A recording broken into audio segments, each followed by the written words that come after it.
That was fun.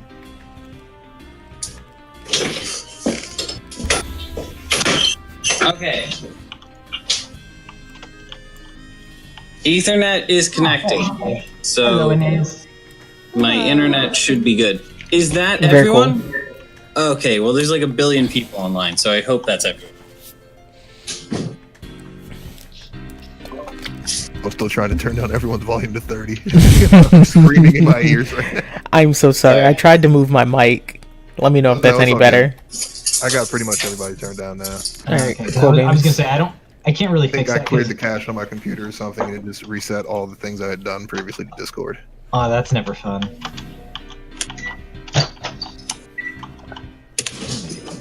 What am I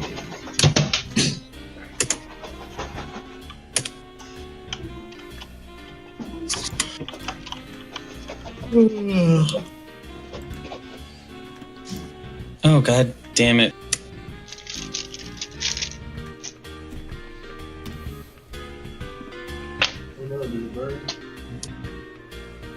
I don't know.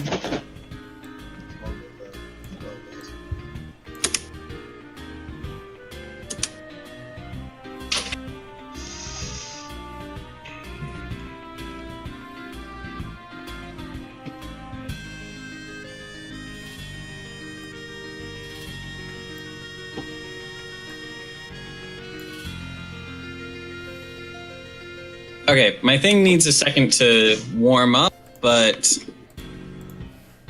I can get a few things going. Hi, you! Look!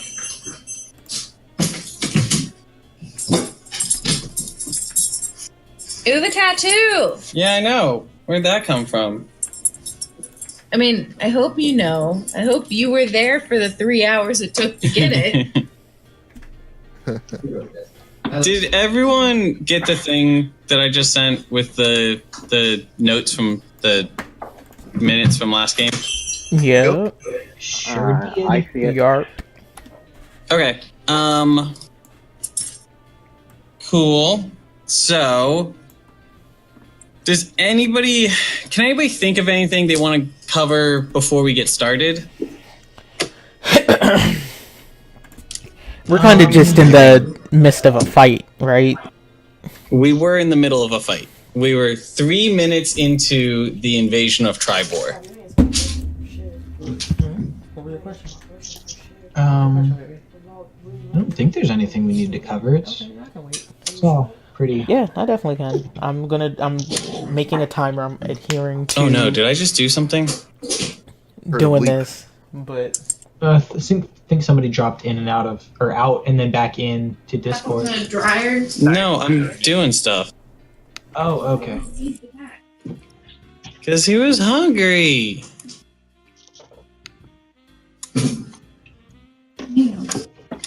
Don't know why you want your cat to starve. He can't survive an hour. We have bigger problems. Like, why didn't we feed him for the last 3 days? Oh god! I changed the map. Why did I ever change the map? I have so many regrets. Why is the map on the objects layer? Wait, what? Oh no. What has happened?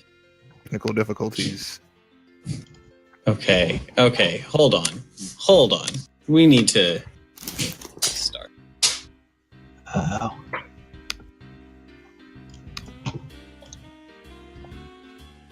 We can't trust you with anything, can we? Yeah. Apparently I broke everything. Leave you alone for 2 seconds. And you're already getting into the cookie jar. Already bragged to everyone about your tattoo. I did. It looks amazing. Thank you. Looks good. So, was that like a sensitive spot for it, or was it not that bad? It really wasn't very bad. Okay.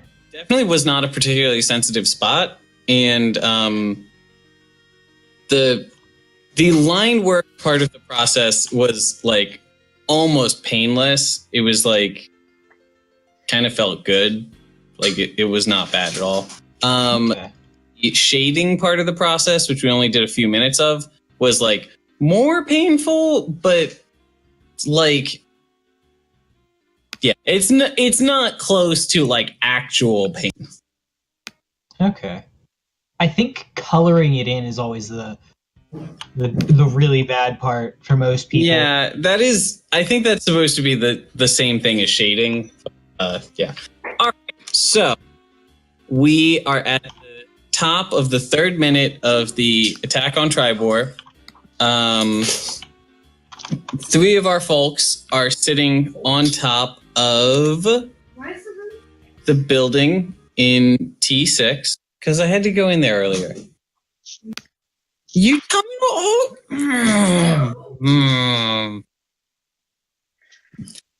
So,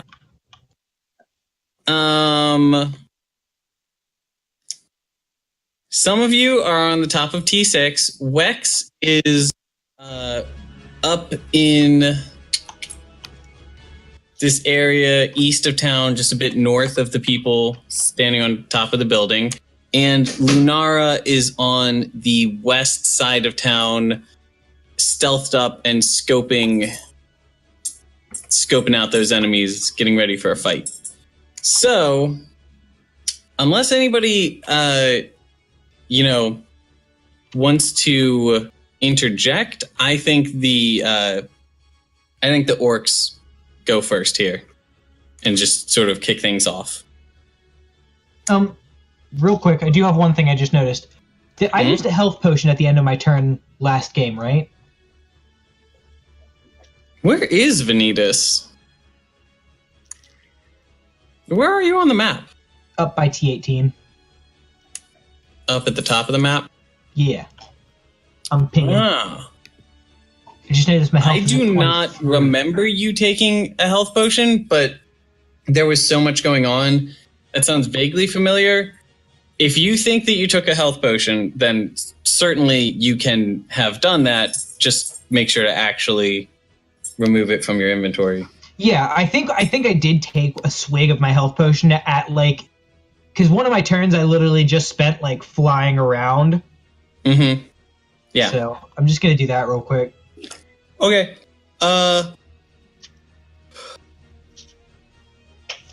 Okay. So the Southern Army has been dealt with. So we only have the people east of town and the people west of town.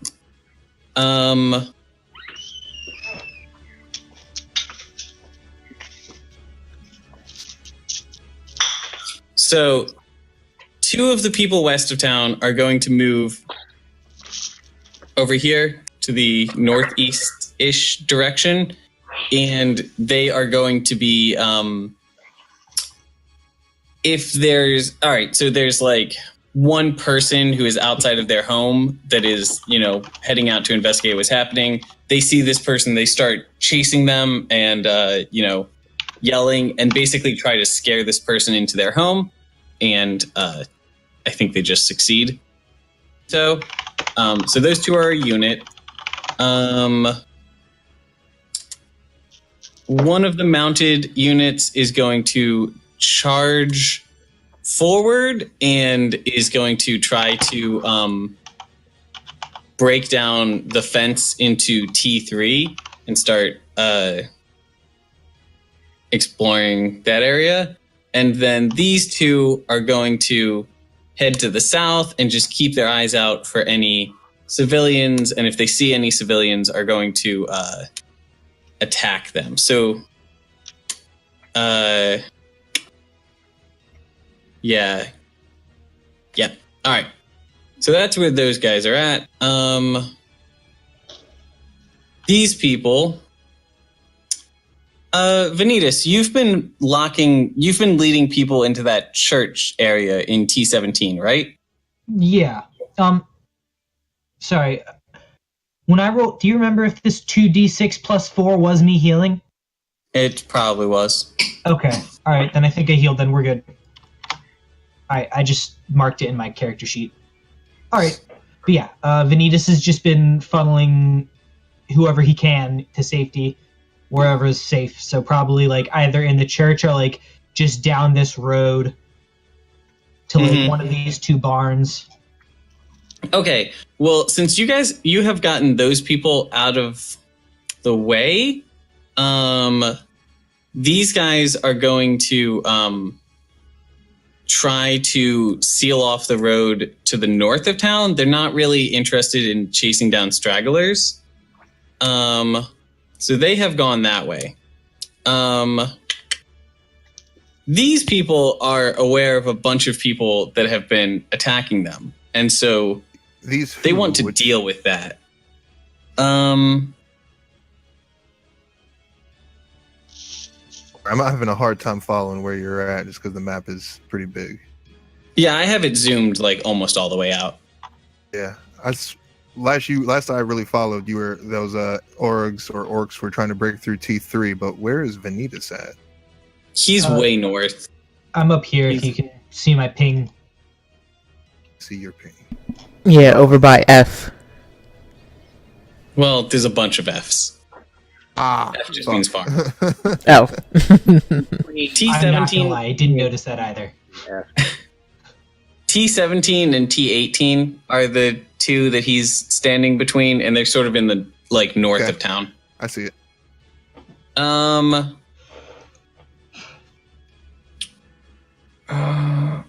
Okay. If nobody minds, I'm gonna move these dead guys just to have them out of the way, basically. No, that's fine.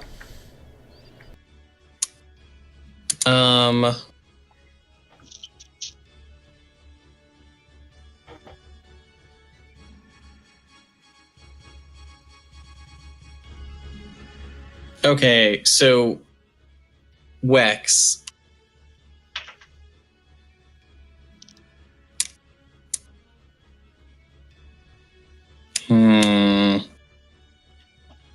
Yeah, I don't think I can really justify people going after the people on top of the house since you're right there. Your character's not like hidden in any way, right? I'm like just on the charging towards them. I'm right on the side of that house. I'm not really all the way out, but I'm definitely I would be seen, I think.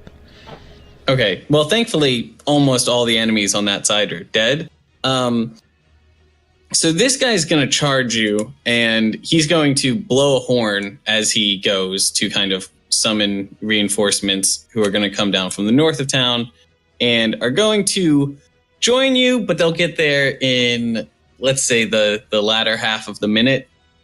And then this last guy is going to try to charge over and deal with the people on top of this house. I think from the back of his axe beak, he will be able to kind of do a like jump to get on top of the house with you guys. But that will partially be dependent on what you guys do during your turn, because he's going to be trying to intercept you guys. I think we're going to try and repel him. So Hogard's going to try and repel him. Okay. So... he's climbing up the building. All right, so if it sounds like we're going to have a lot of, like, some actual fights breaking out this turn. So I'm going to break it down into, like, the parties that do fights and do quick little fights for each of those parties. So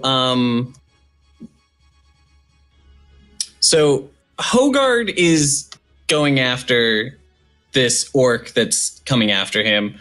Gimble and Sahbeik, what are you doing? I am, I'm still chugging the health potion. Well, that's something, I mean, we're going over the span of a whole minute, and with this health potion, I think you can do up to 4 chugs per turn. I'm at like 18 health at the moment, which is why I'm like, I gotta drink this potion. I can't do anything else right now. Let's say, like, your first turn, you top off the potion. What's your game plan from there? Let's see. The orc would still be approaching you at this point. He's not on top of you yet. The orc came from the side of the building. Yeah, he came from the east. This little lake. He came from over here, east of T10. This little pond. And right next to us, like T6. Yes, correct. Yes. So is it fair to say that his boots or whatever would be muddy?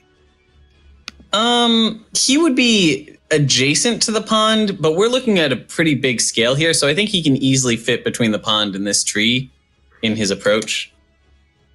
Well, in any case, I think Sahbeik would be shouting to Gimble and Hogard to push the guy off and not let him complete his climb. Yeah, I'm going to use my engineer's wrench and try and keep him from getting on top of the roof. Bonk him on the head. Okay, so you guys have a few turns while he's like charging towards you and probably throwing javelins that he's not going to be like climbing up yet. Do you guys want to be doing ranged attacks during that time? Yeah, I'm going to do my short bow if he's while he's coming towards the building. All right, Gimble, do you have any strategy for this fight? Yeah, I think it's going to be all strikes. You're the one that has the fancy guns, right? I have a light crossbow. Oh, right, you just have a normal... Who has Somebody the, has like, guns? enchanted crossbows? That was Gimble. He got the stringless crossbows. All right. Yeah, we decided it was a light. Or you decided Yes, it was a light crossbow. it is light... It's a one-handed stringless crossbow. Yes. I need you to know that these are based on revolvers, and so every time we think about them, I'm not going to think of it as a crossbow. I'm going to think of it as a revolver Okay. that shoots arrows. Okay. I'll just write AKA revolver. A Van Helsing crossbow. Light revolver. Here's how this fight breaks down, I think. The orc has seen you guys attacking his friends. So it lets out a bellow, starts charging towards you. He's throwing spears. Hogard and Gimble are shooting at him as he's closing in. During this time, Sahbeik is just capping off on health and getting ready. I need to do the rolls to... We're going to do rolls in a second. I just want to make sure I understand it right. And then we're going to do like all the rolls at once. And then as he approaches the house, like... you guys are all going to like charge him and try to stop him from getting up there. Right. All right. So in that case, we're looking at 10 turns that this takes place over. He's going to reach you guys on turn 3. So, all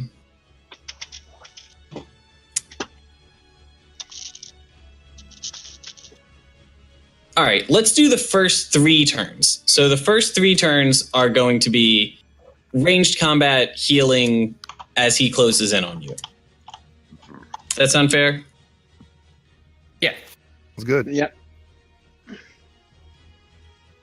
So can I shoot my short bow? Yep. I'm going to shoot my bow too. It's not going to be a sneak attack, so make sure you don't have sneak attack checked. Oh. Okay, well, it sucked anyway. Okay, do 3 of those, because you're doing 3 turns worth. Okay. Gimble, you also get 3, and he is going to throw 3 javelins at you as he's charging in. Okay. Roll. Oh. Correct. Okay. So Hogard, none of your attacks hit.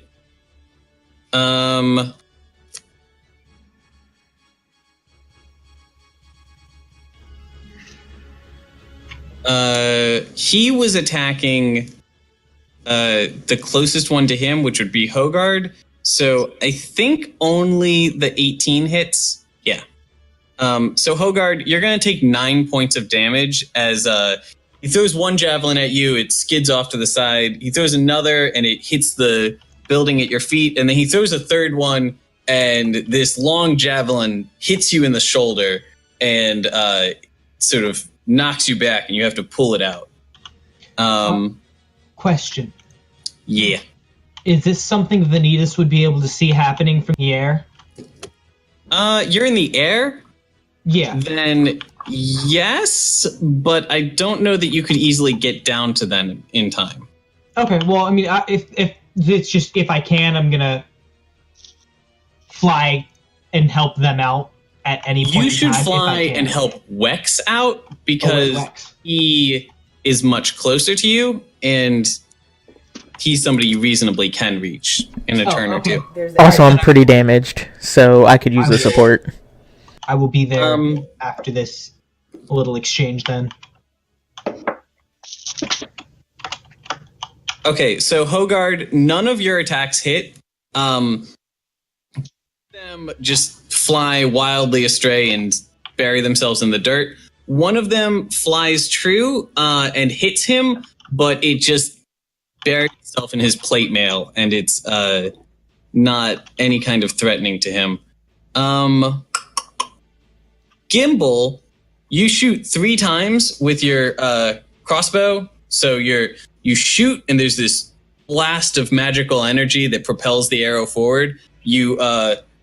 I'm imagining it not actually like a revolver. That was what it was based on, but because it's single shot, I'm imagining it more like a break action shotgun. So like you load it, you aim, you shoot. There's a big explosion as the arrow pops out. You break it, load the next one in, click it, shoot. You're doing that kind of motion. You get that 3 times as he's approaching.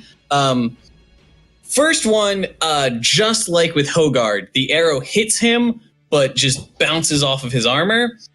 Second one buries itself in the dirt at his feet. And the third one gets straight into the neck slot of his armor. And you hear a gurgle as he takes some serious damage. So you've hit him. It's a solid hit, but he's still charging at you. This is a big, pissed off bastard on a chocobo. Okay. He has reached you, and he's going to try a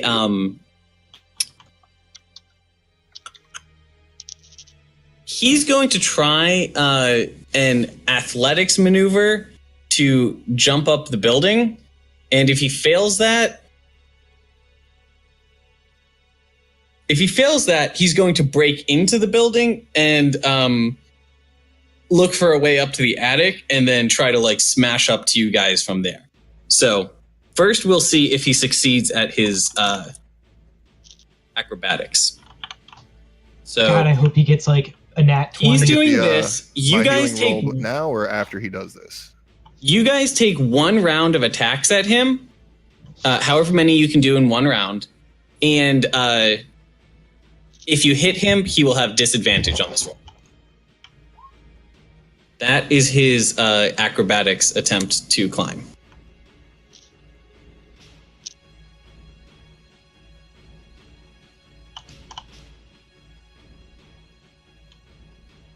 Okay, well, if it's still my turn, I would like to spend a key point and try to hit him twice again. So you get 2 attacks by default, a third if you're using your bonus action, which you don't have any reason not to, and a 4th if you spend a key point. Yep, I'll do that. Just unarmed strikes. Okay. So tally down one of your key points, and then give me 4 unarmed strikes.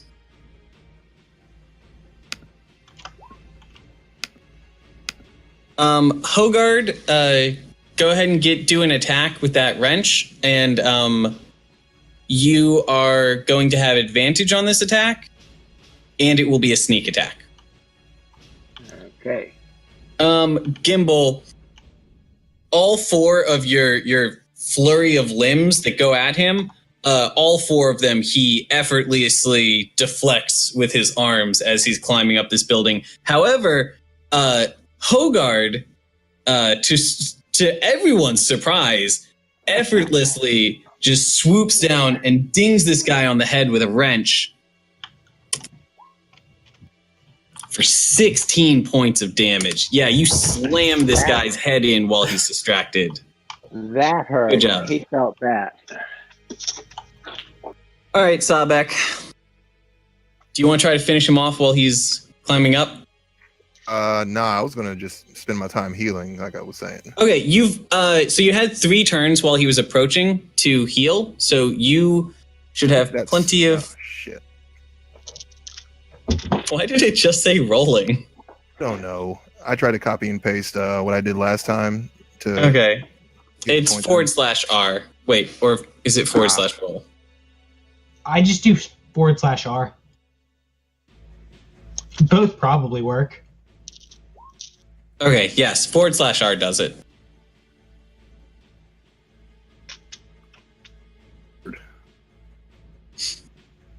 And Zai, you can do that, let's say, up to 3 times.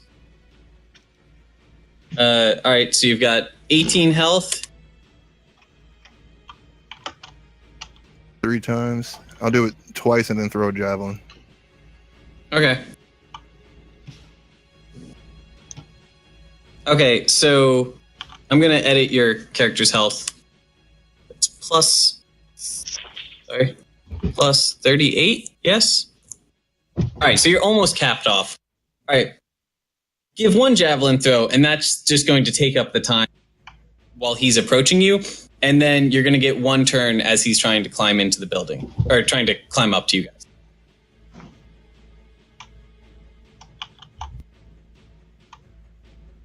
Okay, your javelin flies and hits him in the pauldron where it would have impaled his shoulder, but it just bounces off of his thick plate mail pauldron. All right, so you got 1 turn to go ham on him. Never mind. Crap.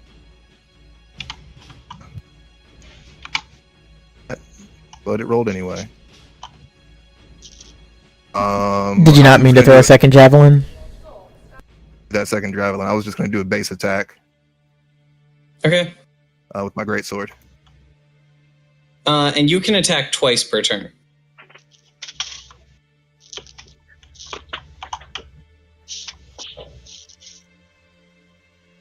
Do you want to do a second attack? Yeah, there it is. Second one hits, doesn't it? Yeah. The first one, he swoops to the side as you swing down at him. The second one catches him on the backswing, and the ridges in the back of your sword, the serrations, stab into a chainmail section of his armor and draws some blood. Let's see the damage on that. You're not raged, so it's just going to be 12 slashing damage. Still pretty good. Uncheck rage in my character sheet. So he's pretty injured at this point, but he has entered a battle fury. He successfully jumped up and got his upper torso up onto the building. So from here, he could roll up and start a fight. But since he doesn't think things are going his way, he instead on his turn is going to try to grab Hogard's leg and pull Hogard off the building with him, and then use Hogard to soften his fall by landing on top of him. So Hogard still has his mechanical wrench, and he knows how to use it. Oh, I'm sure. So this is the top of the next turn, essentially. Dad, give me a dexterity save, I think. I think that would do it. Check him again, Hogard.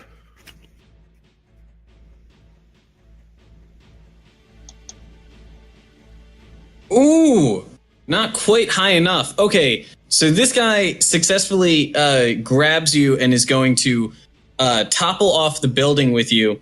Give me 1 more dexterity save. Okay.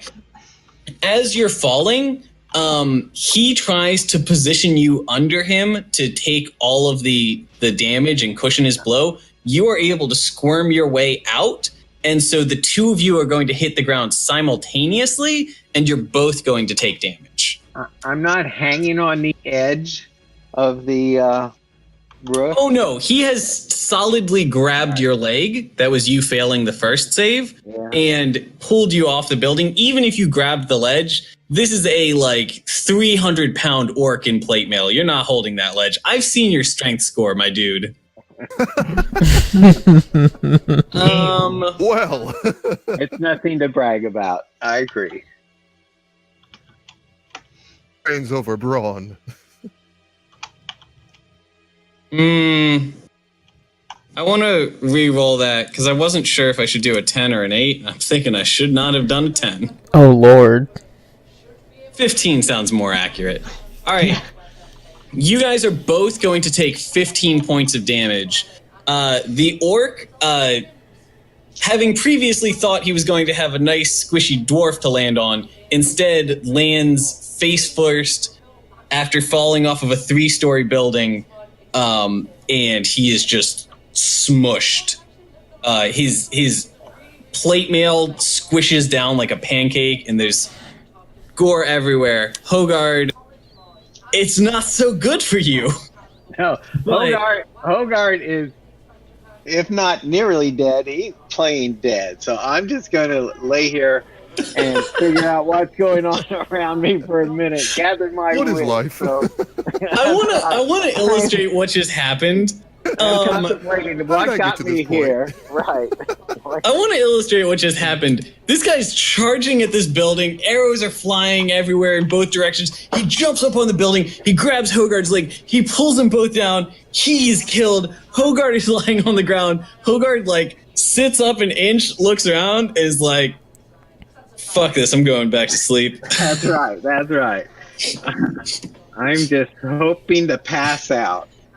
Now, Probably my best strategy at this point. are the chocobos vicious towards us, or are they just running off when the riders are dead? And they're not hostile towards you. Did it have a rider on it, or was that orc or orog the rider? The Orog was the rider. Okay. As soon as it's free, I think it's gonna just sort of start I think it has I think they're trained that if their rider dies, they're supposed to retreat to the edge of the battlefield so that, the next person in the clan can retrieve them, sort of thing, rather than risking themselves in a battle. So he's going to start running away. So you guys have let's say 3 turns left before this minute's over. Gimble and Sahbeik, what do you want to do to wrap it up? Can give Hogard a potion or drop it down the side with. Actually, Yeah. I have a rope. I could use some rope to rope lower too, down we a can- health potion. I think Hogard was holding the potions, wasn't he? I do. I have potions. Yeah. Okay. I just need a minute to recuperate, and then when things are quieted down, I may search through my pack. I mean, your friend has just fallen off a building and not gotten back up. Do you guys want to go down and check on him? Yes, we should provide. Check on him at least. I think Sahbeik would kind of be in a bloodlust state. I mean, so You think if Sahbeik is just going straight for the next fight? Yes. I want to basically take Right. some weak dragon's blood and start jumping over towards Wex. Okay. Fuck yeah. I dig it. You're going to join Wex at the start of next turn, wherever Wex is. Do the addiction roll for weak dragon's blood. I think it's just a constitution save. And you need to beat a number. So while we're figuring that out, Gimble, I like to imagine that you getting down from this 3-story building is you place one arm on the ledge, and then you kind of climb off the ledge and just stretch Armstrong your way down to the bottom. That makes sense. And then you release it, and the arm kind of like falls in like loops around you like a long hose, and you got to kind of swoop it back into place. And it's very graceful. It's very graceful over the years. Okay, and then you go check on your friend Hogard. Are you distressed? I am very distressed. Are you flipping tables again? All right, let me know what you guys do God, for that was a second here. That was the best. That was awesome. How many turns do I have this time around? You've got like 15 seconds. Oh, okay. Yeah, well, I'm just making it to Hogard in 15 seconds. Okay. Well, then I want to end the turn with you get on the ground, you like turn Hogard over to check him, and you're like, my friend Hogard, oh no! And you can clearly tell that Hogard is just squeezing his eyes shut. Right, I am conscious. Hogard! Actually, no, you know what it's like? Have you ever seen one of those animals in the wild that will play dead, and then while they're playing dead, you can like flip them over or something, and they just immediately go into playing dead in the other stance? So this just opens up a can of rage in Gimble, and he turns into a spider human being-ling. Okay. And in his rage, he's going to attempt to get to the tower. But you're about to murder that chocobo. Thank you. Okay, I'm very curious. We will cover that next turn. What is your goal when you get to this tower? Range weaponry. Okay. All right. So before T1. before we get into, I want to do Wex and his battle next. Keep in mind that Sahbeik didn't get to Wex until the end of the turn, but Venitus will be able to get to him relatively early on. Before we get to that, I want to establish that partway through the turn, another boulder is going to get tossed. So I need to roll a... Oh, God. I hope it doesn't land on me. Oh, that would be real funny, wouldn't it? That would just be really, really bad. Oh, I knew. All right. Brain 1, time. 2, 3. Oh, no. 4, Already having 5. a bad day. Hey, would you guys be happy to learn that? So the way I've been determining the boulder locations is I sort of zoom out and I look at the whole town map, and then I break it into a 3x3 grid, and so it just goes like 1, 2, 3 is the top row, 4, 5, 6 is the middle row, 7, 8, 9 is the bottom row. If you break the town out that way, number 6 lands squarely on square T6. Oh, Jesus.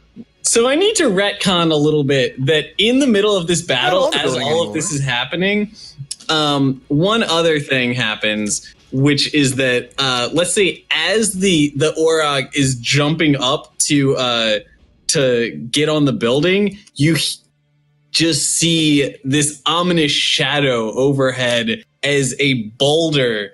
We're talking like a 6 foot wide boulder comes tumbling through the air and smashes into the building behind you. And there's this huge splintering explosion as half of the building just collapses in on itself in one horrible disaster. And then everything else that we said happens. He watched all of this and didn't flinch at all. So, all of that has happened. We're now going back to the top of minute 3. So we are at 3 minutes and 0 seconds again. These Orogs are charging towards Wex, and Venitus is going to try to fly in and catch Wex. Let me see what kind of distance we're dealing with here. That's 300 feet, and Venitus has...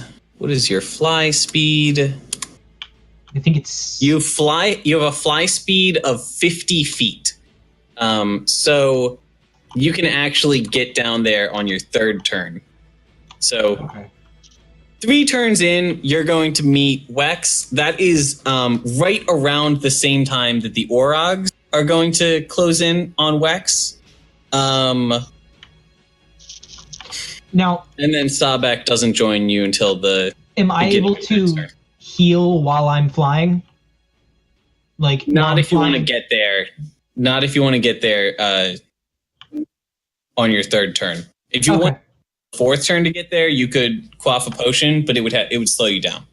Okay. How much health do I have? 23? Yep. I'll go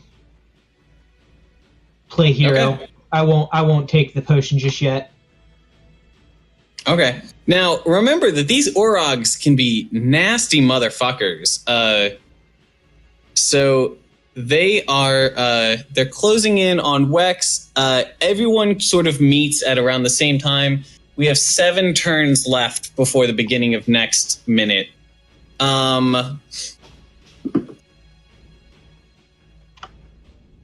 This time, because of the sort of angle of approach, with Wex having this fence on one side, building on the other, they're approaching down from the north. None of you guys have a good angle for ranged attacks, or rather, they won't have a good angle for ranged attacks on Wex, but Wex, you could get some ranged attacks off on them as they're approaching. So, do you want to do... Is that how you want to handle it? Your character's just going to hunker down and shoot at these guys as they're approaching you, or do you have a different strategy? Yeah, so I figured at the beginning of this turn when I was kind of by myself and this orc just ran up in my face and started blowing this horn that I'm like, all right, cool. I am in a really dodgy spot right now. I was going to spit poison in the direction of the horn blower and then dodge around the other side of this building, like around here, and then start healing potion, because I have a few healing potions in my bag. Are you do you want to try going inside the building and like Resident Eviling this? You know, I didn't think about it that way, but I think it would work better if I did the Leon S. Kennedy and just like spit my poison, go in the house, heal up. Okay, I like this. So give me 2 turns of attacks as this guy's approaching you, and then you run into the building and you get a quick heal before we get into siege mode.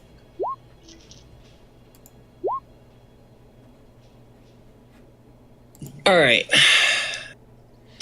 And then my healing potion, I also have the alchemist ring, which increases the amount healing potions heal me by 1d4.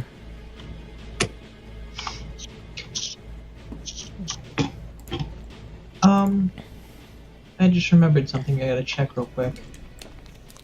Oh, damn. He succeeded both of those saves. I think with poison spray, that means he resists it. Does that also hit the dude behind him? Because I thought it was kind of like in a bit of an arc. Yeah, let me check.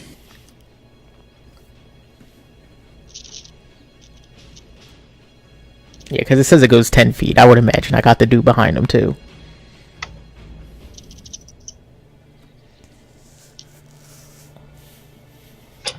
Okay.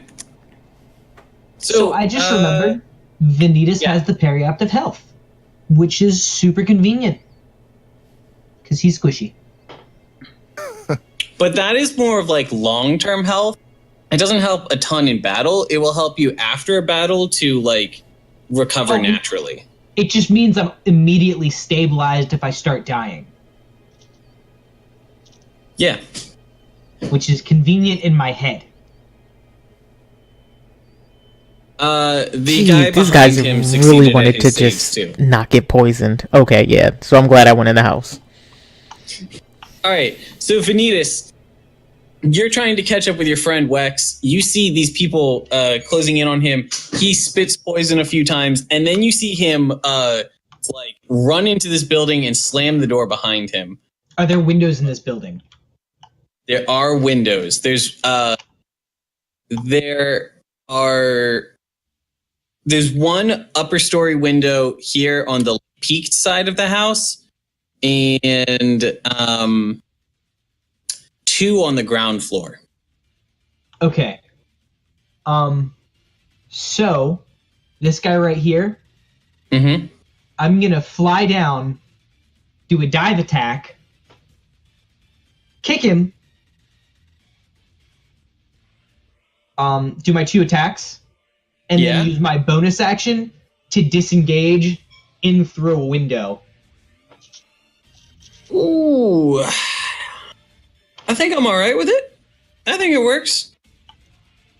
And then heal on the beginning of the next turn. Now, important note, if you are jumping into a window and you break that window, then the enemy will have a nice open window to get in through. So you guys are going to have to, get ready for that fast. Now, but can I go in through to the top story window? Just use the enemy as a springboard. Yeah, all right, I'll allow it.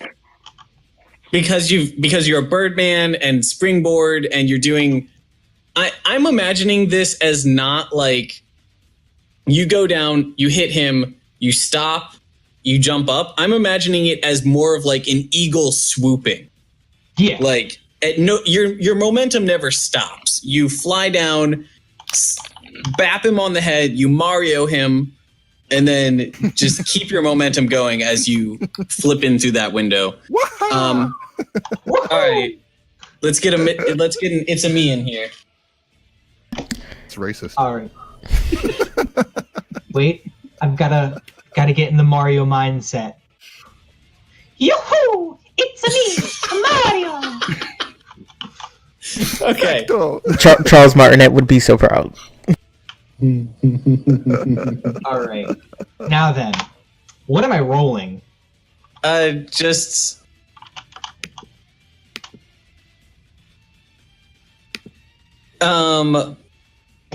give me 2 regular attacks, unless you want to spend a key point on it. I will spend a key point, which gets me. It could get you up to 4, but one of those attacks would have to be your bonus action, and you're using the bonus action to disengage. Okay, so it looks like I only hit with one of them then. Also, I think when you disengage in that way, you have to spend a key point to do so. I thought disengage was a bonus action. I think it's a bonus action that costs disengage is a standard action. I think you can spend a bonus action to do it. Oh, is that it? You can spend a key point to do it as a bonus action. I thought key point was spent for dodge. Let's see. Steps of the Wind. You can spend 1 key point to take the disengage or dash action as a bonus action on your turn. Oh, okay. Then yeah, we'll do that. Hey, by the way, if you want, you could have done that earlier to drink your potion and not have to slow down. So if you want to spend 2 key points, I'll let you get in through the window and have gotten a potion chug earlier in the turn. Okay. All right, so we'll do that then. So you were at 5. You're now down to 3, I think. Okay. So did any of those hit? One of them did. Yeah. Okay. Roll damage. 11. All right. 11's not bad, especially since this guy's already hurt. And then what was the healing potion roll? It was... you have just regular healing potions, right? I think so. Whatever the traveling salesman of awesomeness sells. All right. Let me get that for you. Potion of Healing heals for 2d4 plus 2 hit points.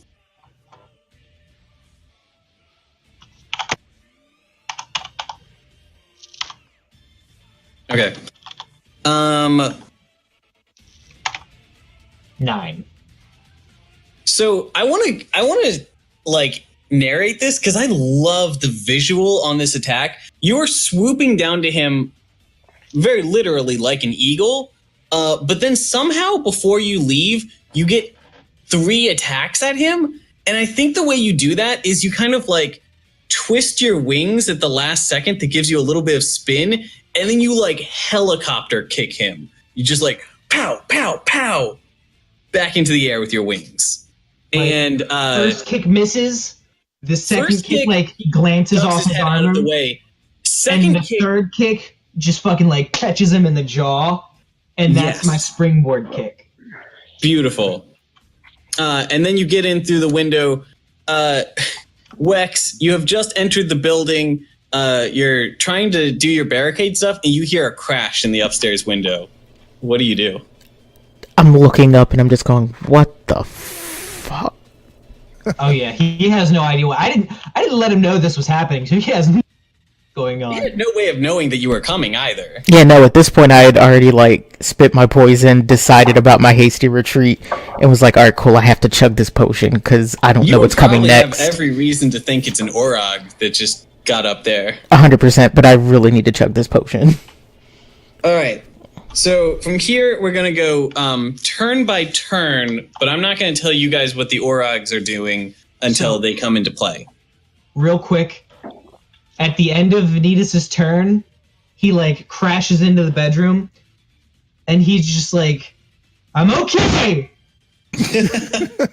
as his like announce that he's in the house. So he knows he's not in danger. Hold on. I need to give you guys some tools for like knowing what you can do in this situation. And I have something for this. Bear with me. Yes? Hey,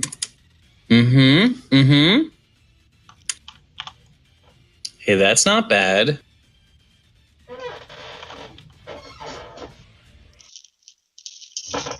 Okay. I'm just grabbing 2 images that are like the first I see from this folder that seem reasonable. These are going to be the interior of the building that you have to work with.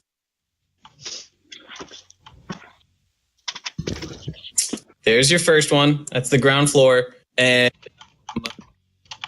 we're going to say both the south is a door. There's stairs up in the left, and then the top and right are both going to be windows. Yeah. And then I have another one for you for the attic, but I need a second to find it. I'm close. I'm real close.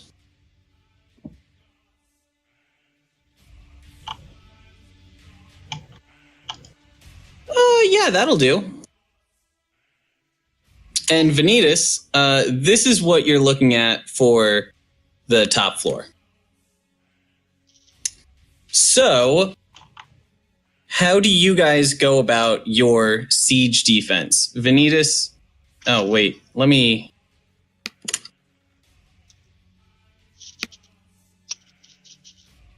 I'm assuming I just crashed in through this window. Venitus crashed in through this window. Wex, you have just come in through the front door. there? I'm assuming that the clock. Sure. Okay. I don't know if that was actually an important detail or not. I don't know how I'd use the clock because it's kind of on the outside of the building.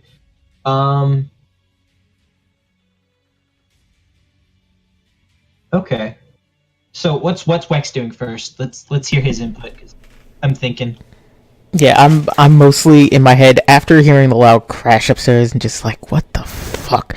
I've made a huge mistake. I should not be in here.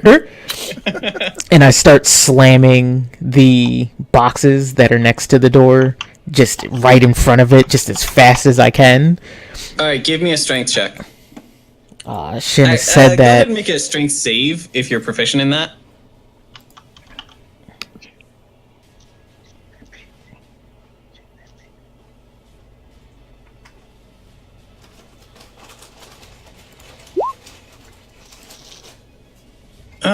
13's not great, but do you think that your character has advantage in this because of the adrenaline that he has going on, especially because he just heard a crash upstairs and he knows he has to deal with it? I mean, some of it's the adrenaline, but I would also think a little bit of it is I didn't spend all 3 turns before just deciding that I wanted to stay and fight. I'm like, no, I really need to get somewhere and kind of fortify the spot. Okay. You know what? You have advantage. With a 22, you successfully are going to move enough of those boxes to heavily fortify the door. So, what do you do from there? So, at that point, I'm putting my back to the door. I'm reaching for my axe. And I'm grabbing a health potion and topping off. Just getting ready, because I'm pretty sure whatever the noise was upstairs was one of the orcs. And as soon as it comes through, I'm just throwing my axe at it. Beautiful. You don't have one of those, like, the health potions that you retrieved from the giant. One of those big, like, jugs of health potion, right? No, I didn't get one of them. I got 4 from the traveling salesman. Okay. So those are going to heal you 2d4 per potion. And you can use 1 potion per turn. So... It's 2d4 plus 4. Is it 2d4 plus 4, yeah. And then I also get 1 additional d4 with my alchemist ring. Oh, beautiful, yeah.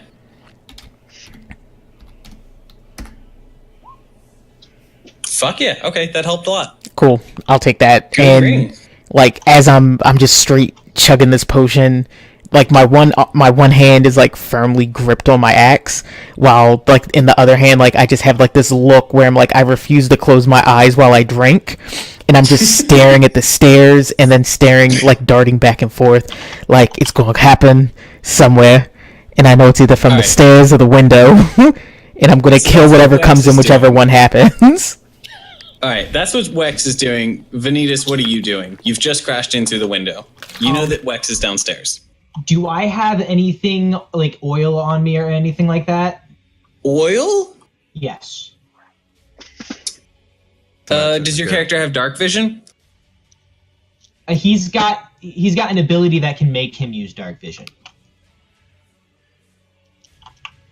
One of his way of the shadow ability is he can cast dark vision on people. If you don't have dark vision by default, then I think you would have torches with you. I don't think you would have like a jug of flammable oil, but I will say if you do a quick investigation roll, you can search the room for like a lantern or something where there might be some oil in the room.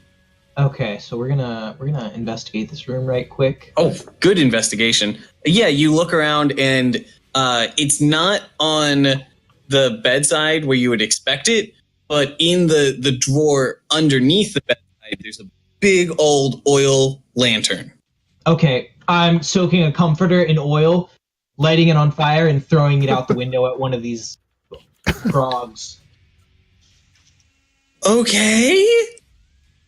Okay. Lit a bed on fire. Huh. Yup. Flaming mattress Just move. the blanket. No one ever expects the flaming mattress. Are move. you trying to... Wait, did you say it was the full bed or just the blanket. Like the big blanket? Comforter. Okay, the comforter. Is this just like an attack to light one of them on fire, or are you trying to accomplish something with the... It's more to distract them.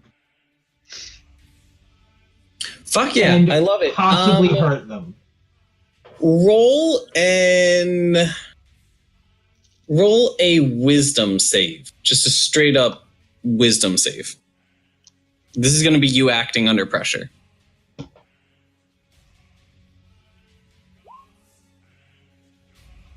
Son of a bitch. Cody got the good rolls today. I'm perfectly okay with that. Because... Alright, so this guy is able to avoid this flaming blanket that comes down at him, However, he now thinks that Wex. No, wait, he saw you go up there. Sorry. So he would reasonably assume it was you, not Wex. But Now, do I have another turn? We're gonna go turn by turn. So you guys just did your first turn. Technically the fourth turn in this minute, but Okay. what do you want to do next? Is there any oil left over? I think Like- you dumped the whole thing on that The whole blanket, thing? Okay. unless you had intentionally left some behind. I would have intentionally left some behind because then I'm gonna throw the container of oil at the blanket on fire. So it just like, I don't have my Oh. cup. Damn. Yeah, I'm gonna throw that at the fiery blanket to make like an oil explosion. Okay. Yeah. Here's what we're gonna do. We're gonna do at this point. These Orogs have all gotten together, and one of them is coming around front. Two of them, I think, are trying to scale the building in front of you. So they're going. One of them is gonna like do the hand thing. The other person puts his foot in it, and they're gonna try to like toss him up, kind of thing. You do this. These guys are going to have to do a quick dexterity save to avoid that fire. One of them avoids it. But Other one is getting drops smoky. The other one, it's the guy on the bottom, avoids it and drops the other guy right into the explosion. And he's going to take, I don't know, 2d6 damage. Roll 2d6 for me. Wex, since doing the thing that you just did, you're looking paranoid and all this stuff. You just heard like a pop and sizzle outside, and that is the sensory input you've had. Yeah, I'm having a really rough day right now. I'm having a really rough go of it. At this point, I'm not sure because can I see out the window in front of me? Did I see the explosion? Oh, that's a good question. Yes. By the way, that window is unbarricaded, and these guys are currently distracted trying to get up the building and haven't looked inside and seen you, but that could happen any moment, and then they would be able to just jump through that window. Okay, at this point, after seeing the explosion and not feeling like I can comfortably protect myself here, I'm going to walk upstairs, or rather run upstairs with my axe, just at the ready, and prepare myself to just attack whatever. Hey, you rolled 10 points of healing. Yeah. Did you apply that to your character sheet? No, I did not. Hold up. All right, I got it. Cool beans, thank you. So you're down to 13 points of damage. That's not nearly as bad. No, that's definitely not as dire as it was before. Especially considering some people in this party have like 30 points of health total. Yeah, some of us are very squishy. I run upstairs and I see a shadow as I'm coming up the stairs, and I'm ready to just throw my axe, and at the last second I catch myself and I'm like, bird person? What's up, buddy? And I'm like, okay, this isn't as dire as I originally thought it was. I'm here to help. I assume that explosion was you. Yes, sir. So, Are the orcs still coming up? Yeah. Well, I mean, they're going to get back at it in a second. Did one make it to the window yet? I kind of want to do the I wanted to do the like action movie thing of he's facing to talk to me, and I'm just like duck, and I want to blast the orc in the face.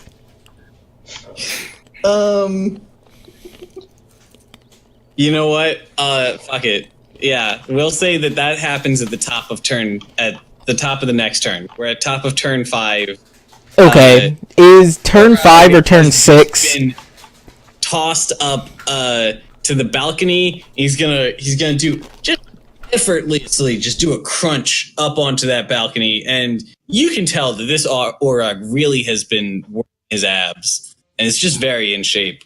And as he's pulling himself up onto this balcony, you get this attack off on him. And then, depending on how that goes, he's going to charge Venitus.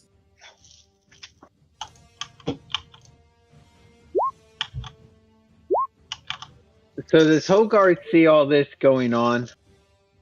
Not necessarily. This is happening simultaneously with the turn that you guys had. And also, you guys were very distracted at the time. Also, at this point, wouldn't Hogard be like fake asleep? Did the explosion wake Hogard up? To this. I'm thinking maybe the explosion got his attention. So. Oh god. But I mean, keep in mind that we're looking at like the scale of a town. So you are actually 100-some feet away from where that explosion happened. And it wasn't a huge explosion. It was more like a I don't know how to describe it. It was more like when you throw a bunch of lighter fluid on a campfire. Yeah. Or when you've had the grill on for a long time, and then you look down and you realize, oh man, I forgot to start it with the sparky thing. And you press the sparky thing, and there's a big fireball, and you burn off your eyebrows. Listen. That happened. Listen, it happens. So was I a cool action movie guy, or did I miss?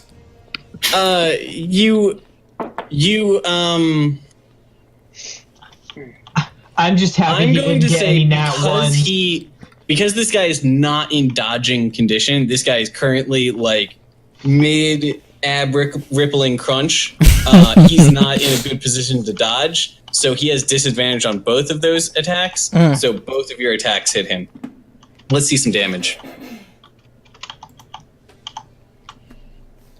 I assume you're not cursing him? No, definitely not cursing him. So 14 points total? Yep. Very good. Okay. With that, he is going to let out a bellow, and he is up here now. By the way, this is a thing I've done with games in the past. What do you think about this setup of just dropping down some scenery and you literally move your characters around the scenery? I like it. I'm down. Sweet. Okay, cool. He's going to let out a bellow, and he's going to spear tackle Venitus from behind and swing some weapons as he's doing so.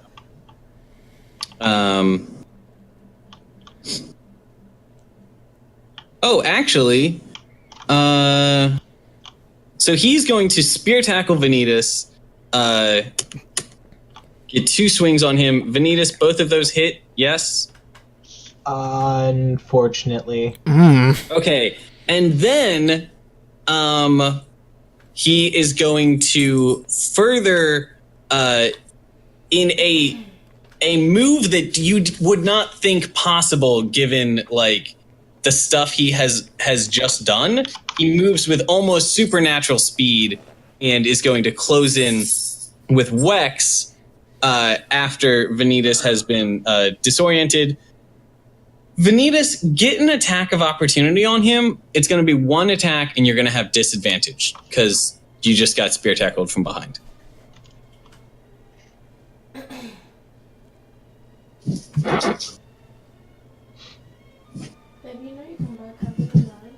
Yeah, that wasn't good. Okay. So Wex,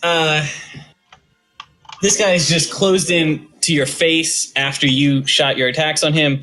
Venitus, you go do something. By the way, at this point, you guys are going to start hearing some bangs from downstairs. Oh no. Okay. So I am gonna just straight up go ham on this guy. Okay. I'm diving in, using the key point. He's going down. So okay. Attacks.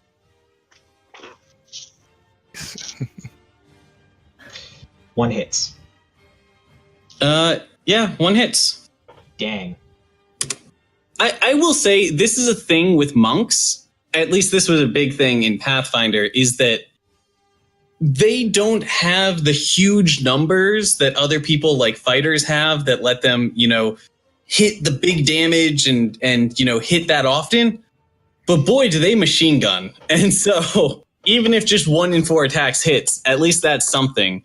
And rule of large numbers, when you're trying to beat an 18, 4 attacks helps. So you got 8 points of damage off on this guy, which is good because this guy is now hurt. Oh, I don't have Numlock on. I see how it is. All right. So after Venitus has closed in and just done a flurry of talons and claws on this guy's back, you guys are going to hear a crash from downstairs. And then nothing comes of that. It's the start of the next turn. We're getting close to the end of the minute. But I think we have enough time to wrap up this fight in this minute. At the end of this minute, is that when Sahbeik shows up? Yes. Okay, cool. Are they upstairs or downstairs right now? They are upstairs. Oh, actually, I have something very good for this because we're at turn 6 now. So we'll address this in a second. Okay.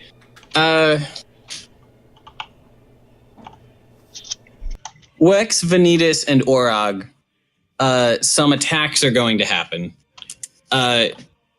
Unless anybody has anything fancy in plan, I'm just going to do some attacks. This guy is going after Wex. That's who he was going after when he finished his turn. So he's going to do 2 attacks against Wex. Yep. Oh, my fight money. Yeah, I feel you. All right, Wex, take 19 points of damage. I just healed. I know just you healed. Did. Well, hey, it's a good thing you healed. Yeah, because that would have really sucked. Okay, Wex and you said Venitus, take how much? 19 points. 19. Jesus. Do you have total? And you don't need to do the math yourself. You No, can just I click know. and see. I just put it in. Very good. Oof. You're not particularly healthy. You might want to consider going on a vegan diet or something. In the meantime, you two let me know what you do this turn. Venitus is determined to fuck this guy up. Yeah, and at this point, I'm reeling, but I kind of want to look Venitus in the eye and be like, "Yo, we should just do the Resident Evil 5 combo to this dude." You go high, you go low, I'll go high. Yup. I really just want to I want to swing as hard as I can at him, at his legs with my axe. You're a Hexblade, right? So yes, you I have am. Multi-attack? I have multi-attack, and I'm hoping we kill this dude because I could really use a ghost partner. Fuck yeah. Alright, give me 2 great axe attacks.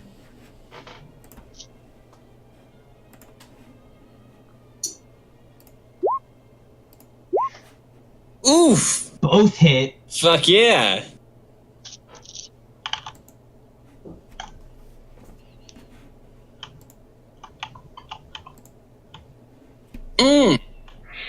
Those crunchy numbers.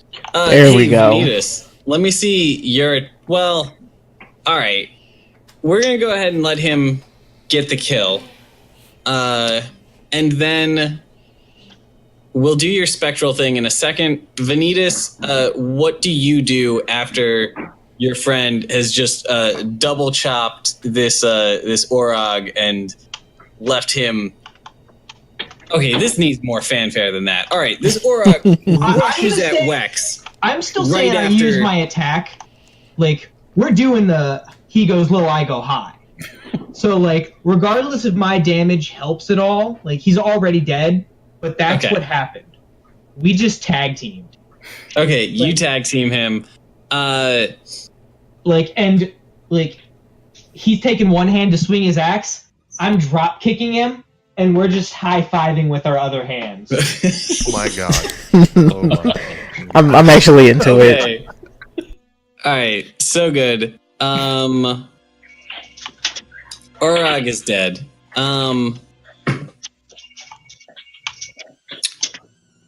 I have a thing for this.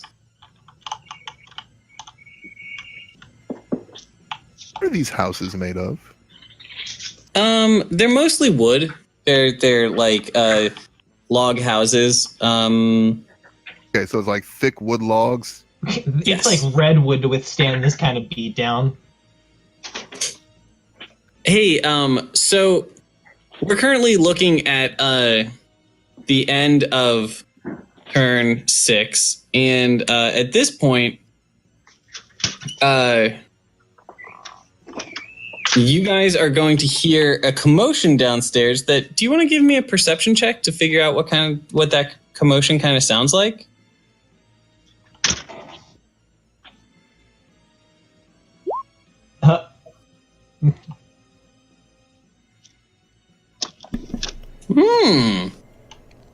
It sounds like a rustling kind of commotion, is all you know. Yeah. Should I give the perception roll too, or should I just be on the floor doing the... Go ahead. Should I be doing my spectral thing? Should I be doing my spectral thing? You can, but it's a perception, so I would say, like, even if you're doing something, you can still hear what's going on and make something of it. Sure.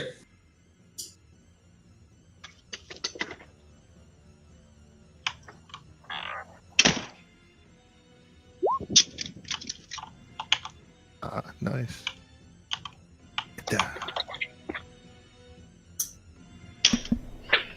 Does that help?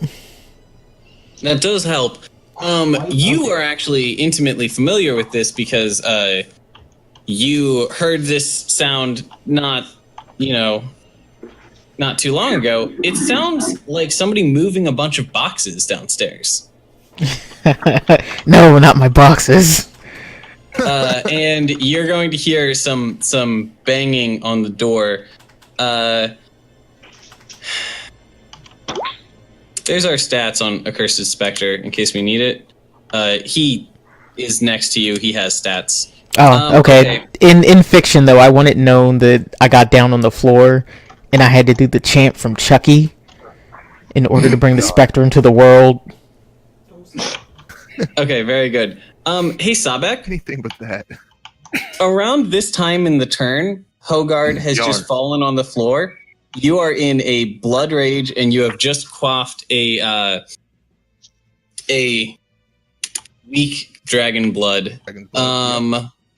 I increased my addiction level, addiction level.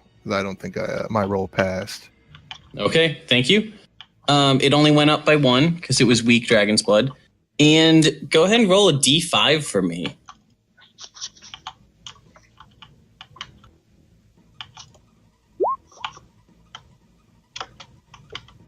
Ooh, you have taken on the effect of a slag dragon. And can you roll another d6?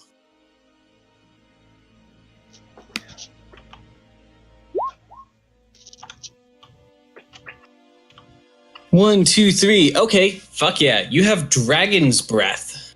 You have the dragon's breath of a slag dragon. That's nasty.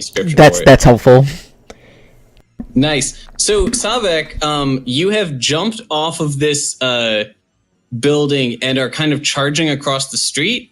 A second ago, you saw this Orog come around the corner after seeing Wex enter this building. This Orog is now slamming on the door of the building with his axe, trying to bash it down and get in. You are, you're several feet away, so you have to do a full charge for a second.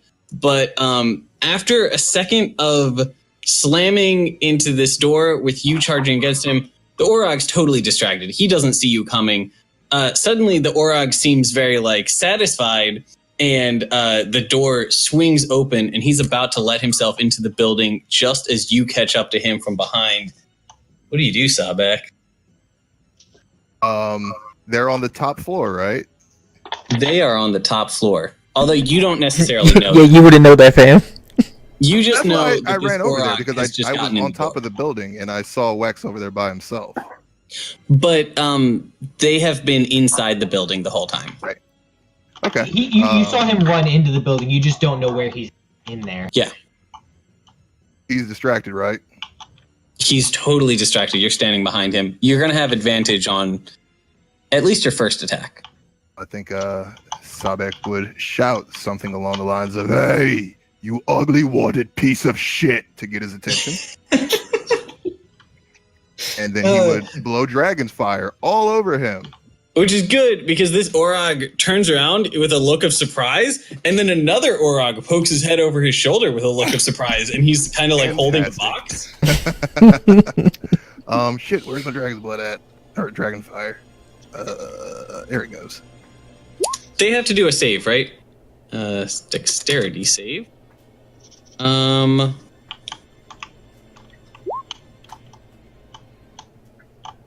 Okay, he succeeded the dexterity save, so he's only going to take 12 points. He's only going to take 6 points of damage and not be frozen in place. For the first guy, the second guy takes a full 12 points of damage and is frozen in place, which is good. I'm going to move us over to here, because this is our building diagram. Because the one who is damaged is the one who is now frozen in place. Very nice. This guy takes 6 points. This guy takes 12 points and is an inch away from death. Damn. The Orog you just hit is going to swing back against you, and then that's going to be the end of the 6th turn in this minute. Oof. Lordy, what? Wow. I didn't have rage damage on when I did that roll. Oh, well, whatever. Okay, yeah, you actually do apply rage damage to fire, so can you roll that? Because that's going to be important. The D5 or D6 again? No, your rage damage is... Rage damage is just a straight 2. Yeah. So, this guy who took half damage is going to take 1 point more damage. The guy who took full damage is going to take 2 points more damage, which puts him at 2 health. So, Mr. Sahbeik, I'm glad you're doing okay on health, because you just took 21 plus 15 points of damage. That's 36 points of damage. You got 20 left. Yeah. Yeah. Beefy. Oh, actually, no. Don't let me get away with that shit. You're a barbarian who is raging. True. Which means I had some you have... there. I know you take half damage from physical attacks. I don't know where it says that, but I know that barbarians just straight up take half damage from physical attacks while they're raging. Rage? Is this it? Yep, here we go. Just basic rage definition up at the very top. Okay. So, you are only going to take half of 36 points of damage, so you take 18 points of damage. Minus 18 all in right. the red circle, correct? Yep. Or you can subtract from your 56. I just did the minus 18. Okay. So top of the next turn, what does everyone do? Hogard's gonna work on getting a potion out and start taking a potion. Does he see where the activity is going on? Does he see any orcs from You're where on the ground, and this is happening like a building over. I guess you do see Sahbeik fighting somebody, but it's happening pretty far away. All right, here's what I want to do. Take a potion. I need to start healing up, but I'm going to try and stealthily hop over a fence, scoot across the road, get behind a house, and I want to try and snipe from behind the house. Just pop out, shoot an arrow, pop back into hiding. But let's start with taking a potion. Let me try and heal up some.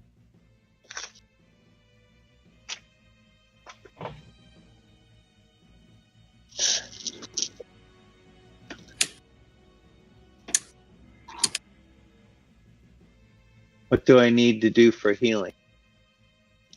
Oh, it's just, you have the fancy potions. Damn it. Give me a second. I gotta check your bio. I think you wrote it down in there. It's 1d6 plus 1 per dose. You can drink up to 3 doses per turn. So it's your call how many of those you do. Well, let me start with 2. 2d6 plus 2 then. Okay.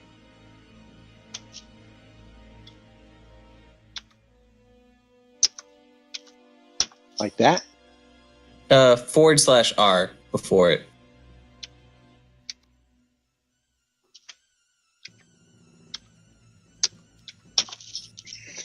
Do I need a space or something? Yeah.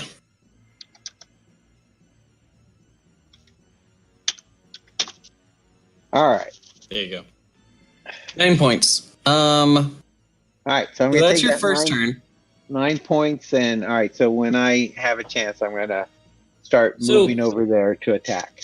The thing is, you move at half speed when you're stealthed, I'm pretty sure.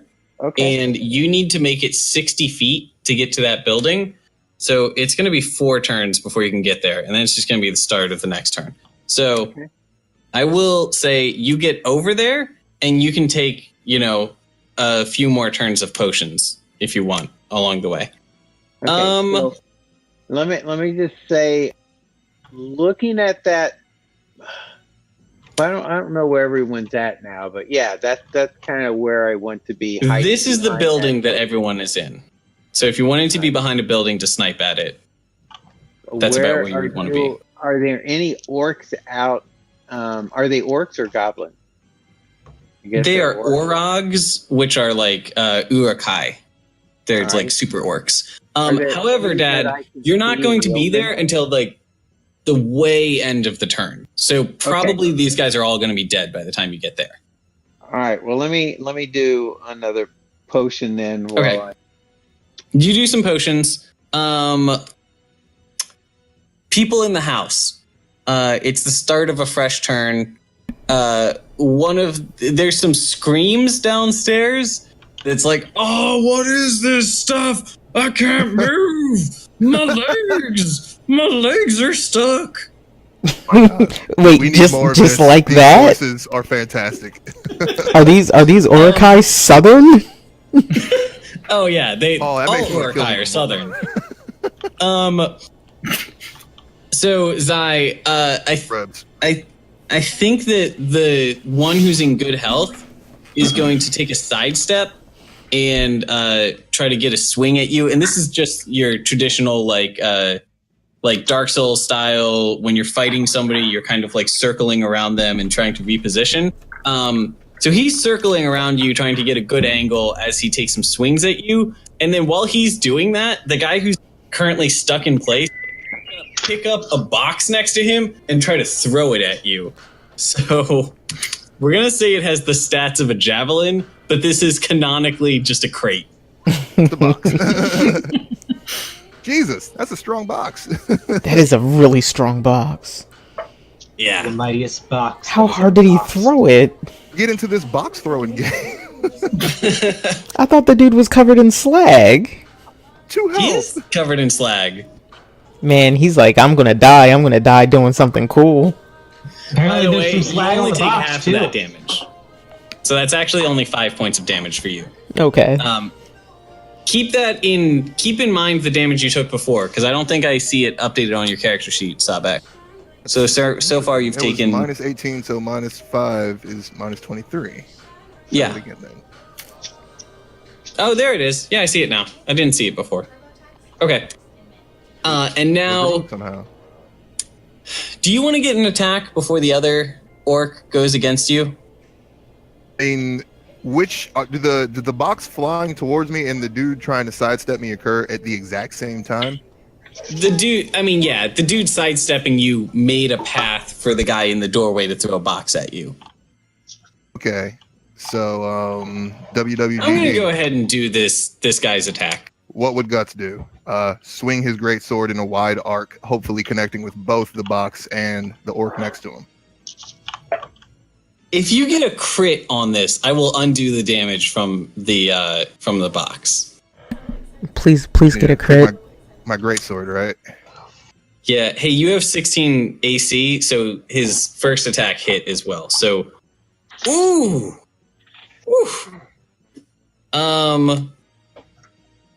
Oh, by the way, are you doing reckless defense?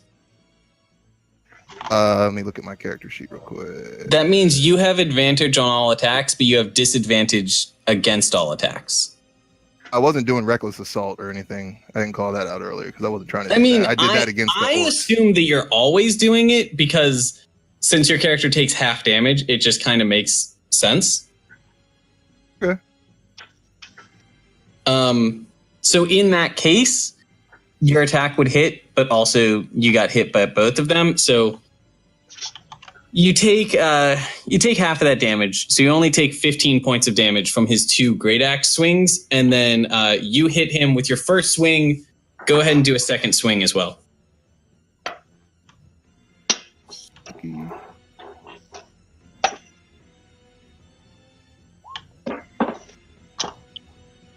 All right, both of those hit. Roll damage.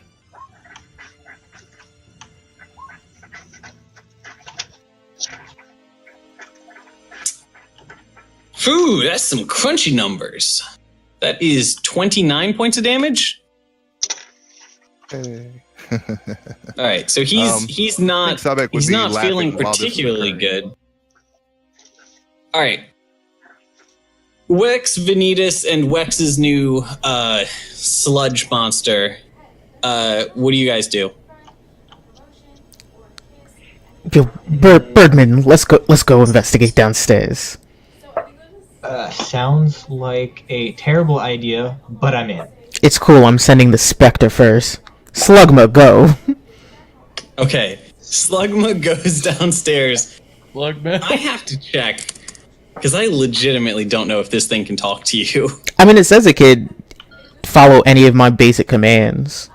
But I don't know if he could report back to Oh, I would like for him to report back to me. That would be cool. Also, I want to hear you do the slug monster. I don't think it can talk.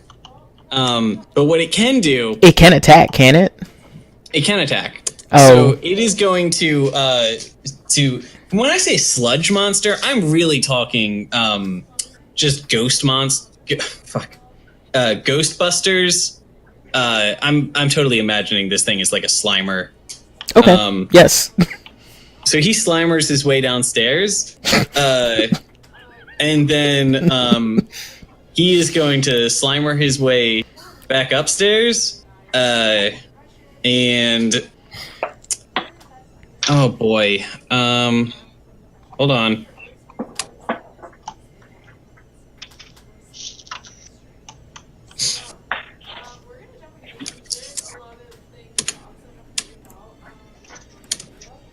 Damn.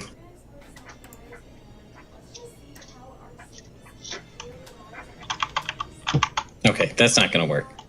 Okay, so he's going to sludge his way back upstairs, and then he does this motion where remember, he can't talk, so he kind of like holds up one hand, and then he holds up another hand, and then he moves his first hand next to the other hand and kind of wiggles them back and forth like they're fighting, and then he reaches over to his first hand and kind of like grabs it by the stump and shakes it around like it can't move. And really all this is that this Slimer is just waving its arms around at you. So wait, I know I have comprehend languages. Does that extend to me if I touch the monster? Is that constant? Because I think that's a spell. Yeah, that is straight up a spell. You like would have to. I have to lay hands on it. You would have to like use one of your like 2 spells. Damn. All right. No. I'm just gonna nod my head as if I understood anything that it said, and I'm gonna go, "Burr person. I'm pretty sure there's an altercation happening downstairs. We should go investigate ourselves." Is that what he just told you? I'm nodding my head. No, but I'm saying yes. Yes, absolutely. I'm in. All right, cool. We're going downstairs. All right, Did I heal at all? No, neither of us did. So we're just going downstairs for fun. You guys can heal if you want. I don't want to heal. I'm angry. Oh God. Okay. Where's Slimer? We're both balls deep. Let's go. Yeah. All right, we're going downstairs with the Slimer. With Slugma. Fuck it. I love it. It's so good. Is this dude with his back still to us? Yeah, you see this dude with his back to you. He has a frightening sight of like molten iron encasing him to the floor, and also just a like as if somebody had just splashed a beam of molten iron all the way up the wall. And so there's a line of molten iron encasing the floor, encasing the pillar behind him, encasing the bookshelf. Half of those books are just ruined. And this is eerily familiar because you saw this not too long ago. And this guy who's frozen is currently like bent, like he can't move his lower half, so he's trying to, with just his upper half, bend over and reach this box that's just out of reach.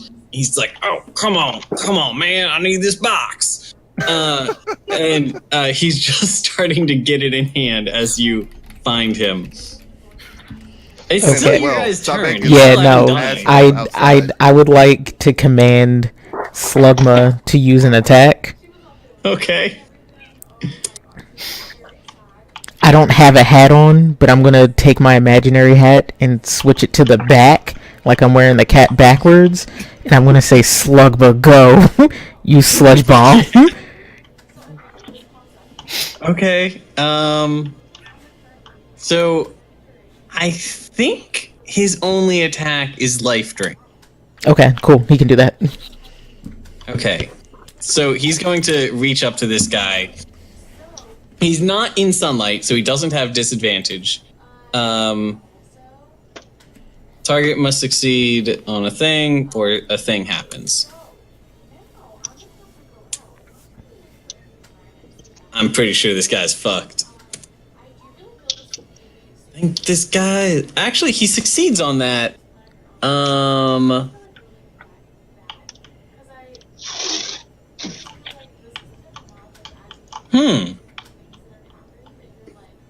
I think the attack and damage happens either way. If he only takes the maximum HP penalty if he fails his save. So so he this thing grabs him from behind. He's like, "Oh no, what's happening to me?" And then he's like, "Oh no, I can feel my life slowly draining away from me." And then he just falls onto the ground as a pile of ashen bones.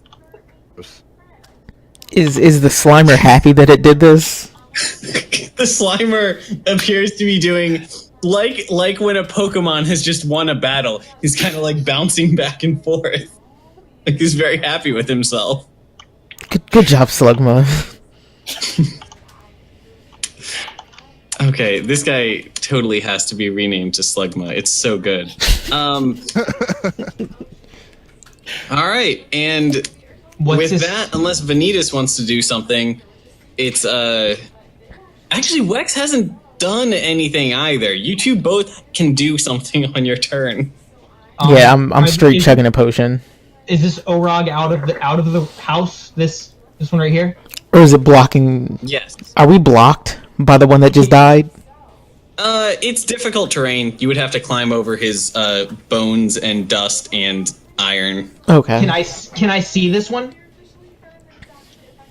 Yes. I'm throwing a knife at it. Okay, it is circling around Sahbeik. You're living a dangerous life. I'm totally throwing a knife at him.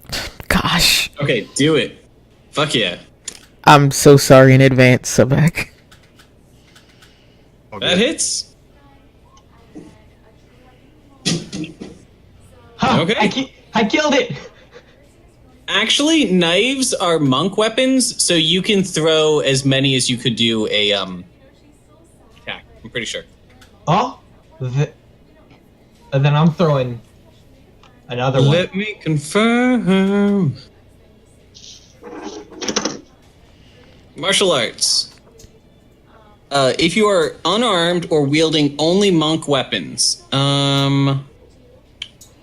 yep, it doesn't specify melee monk weapons. So, kunai or monk weapons, you can throw kunai. All right, I'm throwing So, two. Two. You can do a third as a bonus action. Damn. All right. All right.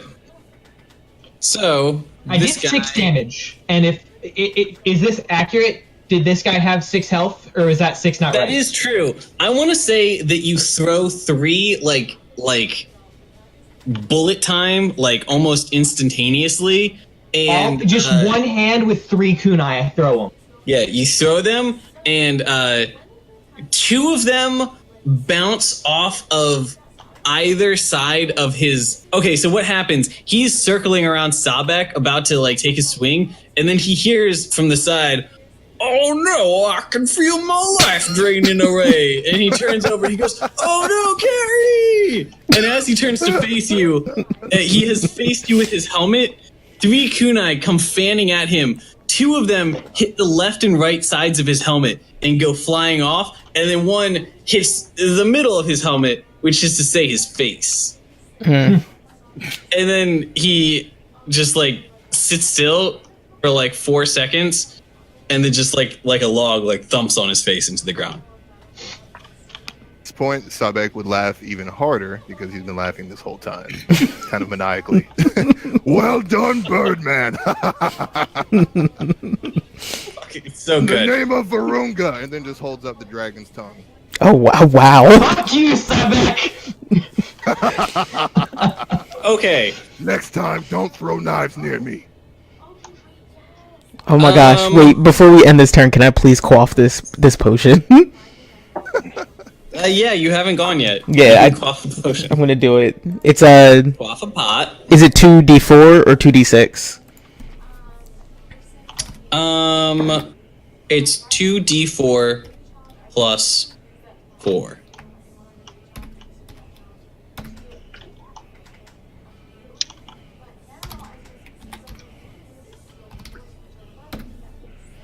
Okay, cool. That's much better. Okay. All right. Now I know what you're thinking. You're thinking we've been playing for almost 2 hours. Surely a minute has passed in the game. But oh no. That's not how combat works.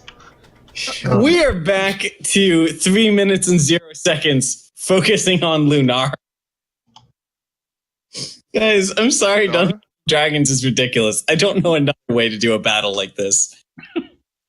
I don't think that it's like breaking the tension of the battle. It's just like in like a movie where like the climactic final battle of the movie stretches out across like an hour, but actually the whole thing takes in like 5 minutes, and it keeps every 10 minutes it cuts over the countdown timer, and it's like that timer said like 2 minutes left 10 minutes ago. Now it says 1 minute and 30 seconds left. Yeah, it's Dragon Ball. It's the planet Namek is Goku. blowing up.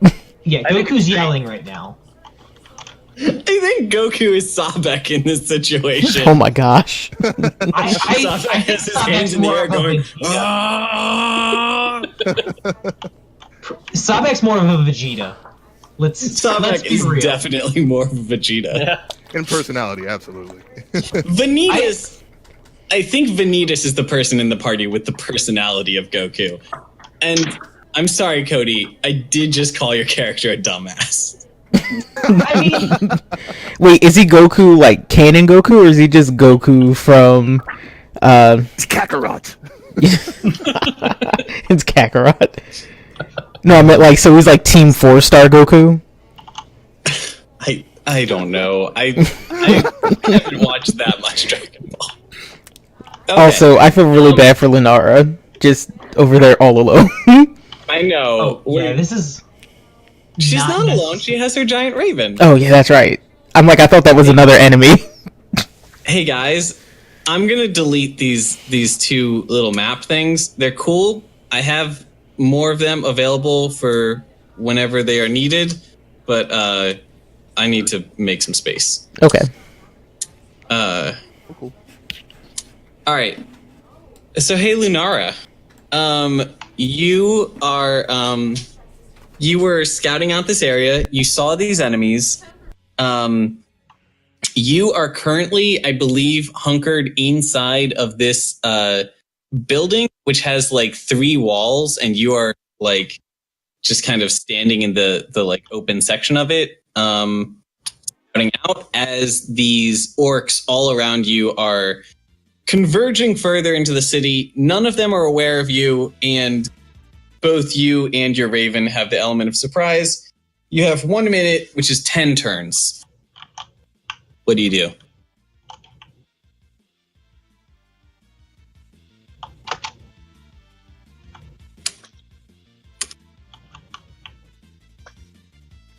Do we have an ace?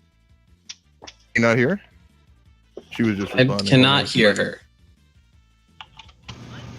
Hello? Wait.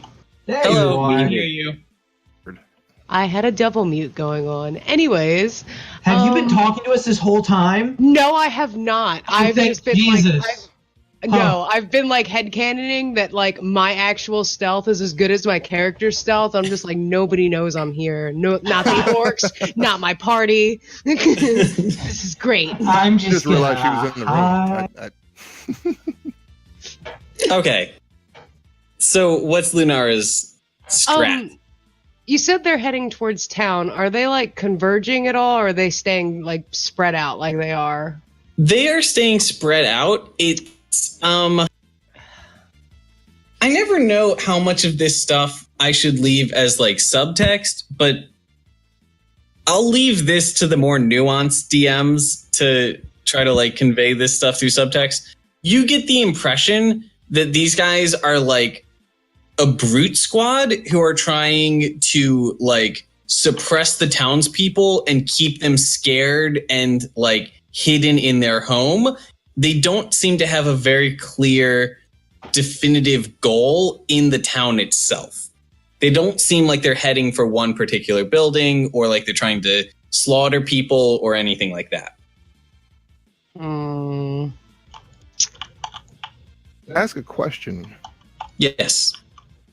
What is T3? Is it like a farming area, or like what is it? It's not What's a in farm. Have to get lit up. What's in there? Let me answer T3 for you because that could be significant. Tribor. I'm going to answer for both T3 and T2. Exactly. I was already thinking that. Okay. T2 is named North Caravan Campground, and T3 is named West Caravan Campground. T3 is a 30-foot deep stone well in the middle of the yard provides fresh water for guests. Otherwise, it's a campground. Like, it's a big open space, and there's some, like, caravans camped out in there. The people seem to have all, like, bundled like the people have all left their caravan and are retreating to the east along with Shelvis Martolio.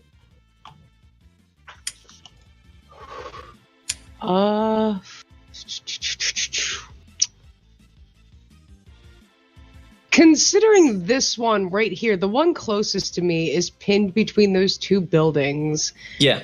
Could I have enough of, like, would him being stuck between those buildings give my explosive arrow a good effect, or should I? Ooh.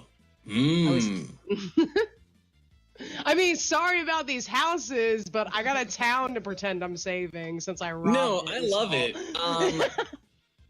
I love it. Here's what I'm gonna say. If you use an explosive arrow, there's no way that, like, they won't know where you are, but they will know that something's going on. Other than that, I love it. I want to say I will give you advantage on the attack if you do that. And remember that you and your bird share actions. So you can attack twice, your bird can attack twice, or you can each attack once. But if your bird does not attack on its turn, then it can either dodge, disengage, or help an ally, which gives advantage to somebody to do something.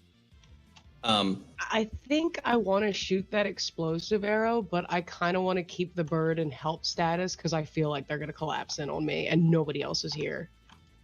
Okay. Fuck yeah. So you're just keeping the bird in the building with you? Yes. Right? Okay. So are you... I'm not going to get us a full map of the building just yet. If this turns into a full fight, I'll get us a building map. Let's say you've got some windows on this building that you could utilize. It's also a 2-story building, but most of the roof and all of one wall has been caved in by this giant boulder. Are you, like, hanging out of a window, like popping up, shooting an explosive arrow, and then popping back down? Yeah. Okay, do that. I know you have multi-attack. Do you want to do one explosive arrow and one regular arrow?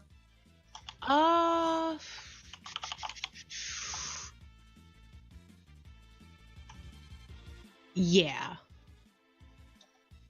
Okay.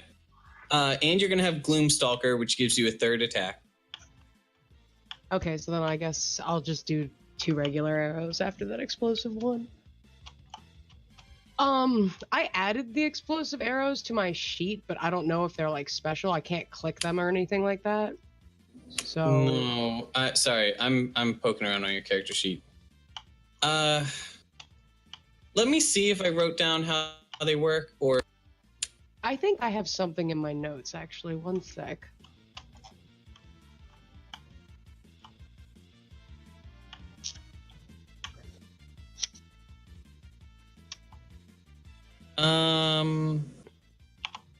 Okay. So they do 1d6 extra damage, I'm pretty sure, to the target as well as everyone around the target, who would, like, have to make a save in order to avoid it. But since you're using this as, like, a concussive thing, plus 2d6. My bad. Yes. So you're just gonna have advantage on the attack and the 2d6 extra damage. Okay, so I can just do the regular longbow for that then? Here's what we can do. Hold on. Global damage modifier. Core.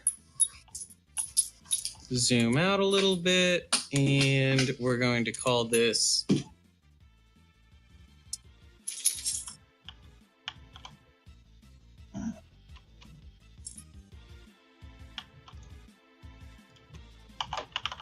Okay. Hold on. And this is going to be 2D. So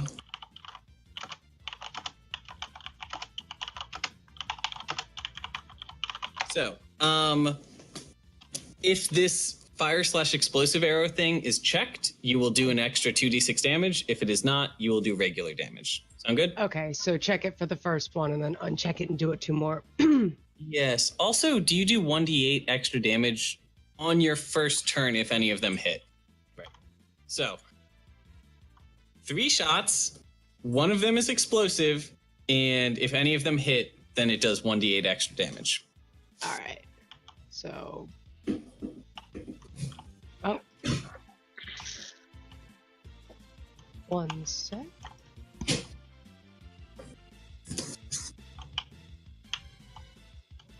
Oh, I was clicking the wrong thing, my bad. Oh, shit! Hey, we said you're going to have advantage. I'm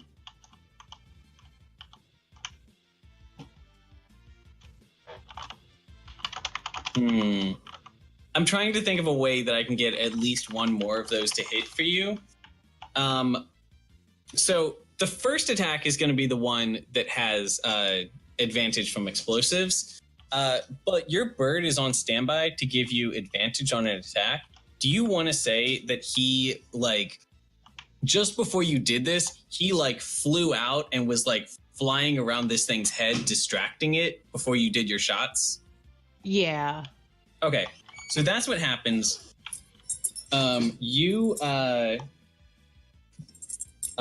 in this building. You see this guy on a giant bird animal walking down the street. You send your bird out. He starts circling around his head. And then in like a matter of like 3 seconds, you pop up, you shoot 1 arrow out. It hits him on the side, explodes. The concussive energy is going to wrap back around and hit him, and it's going to be awesome. Your bird is out of the way by the time this happens. And then 2 more arrows let out. One of them, it's... one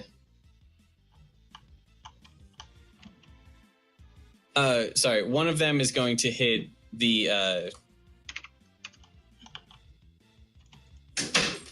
one of them is going to find its way into his armor, and the other, it's just going to bounce off of the wall behind him. So, make sure flame/explosive arrow is checked. I had it checked for the first one, and then I unchecked it for the second 2 I rolled. I think it depends on whether or not it's checked when you click on the name Longbow to roll damage. Okay. So do it again? Yeah. It's checked. And, well, no. I mean, click to roll damage. Oh, my bad. There you go. There you go. All right, now uncheck it and do 1 more, and then roll your ambush attack damage. I have this sloppily arranged on your character sheet, but I'll figure it out later. Oh, you meant just click it again like that, like the piercing. Yep. My bad. There you go. All right, and then... Okay, so that is a total of 18 plus 5 plus 8.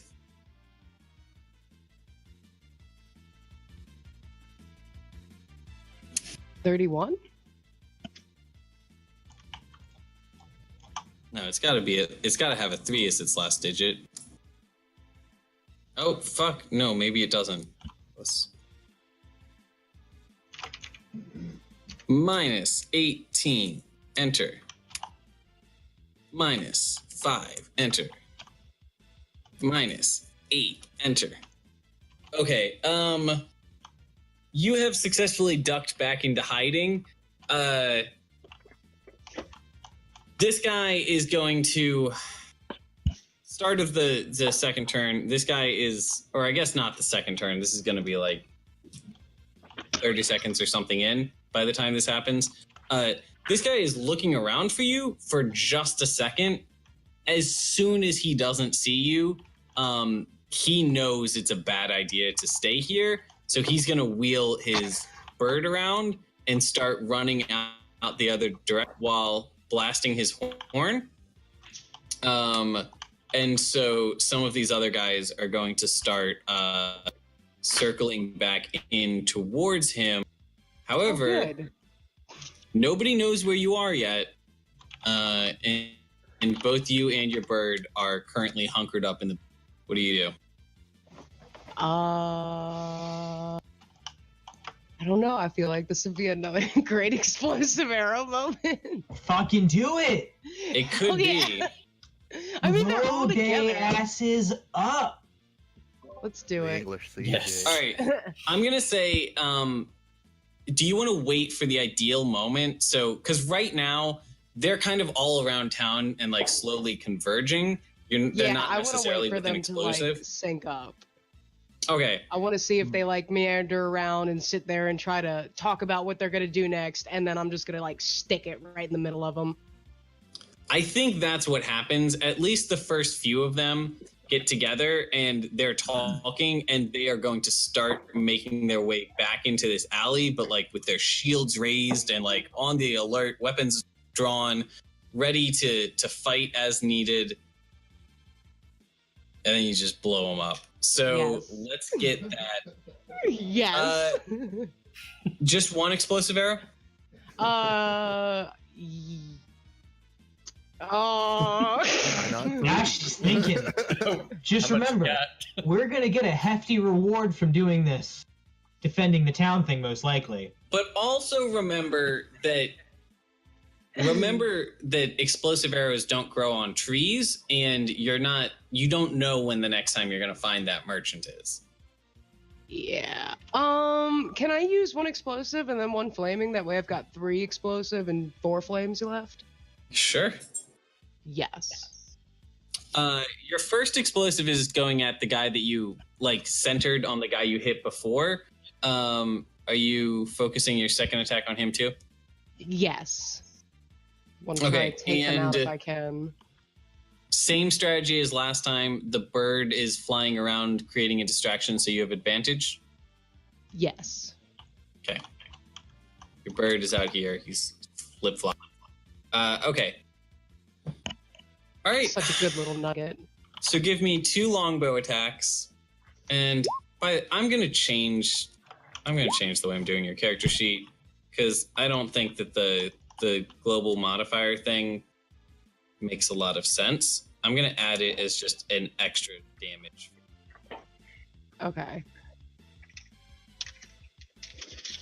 And magic bow was for if Siara is enchanting you, and that's probably not going to come into play again anytime soon. So we'll just modify that instead. Okay.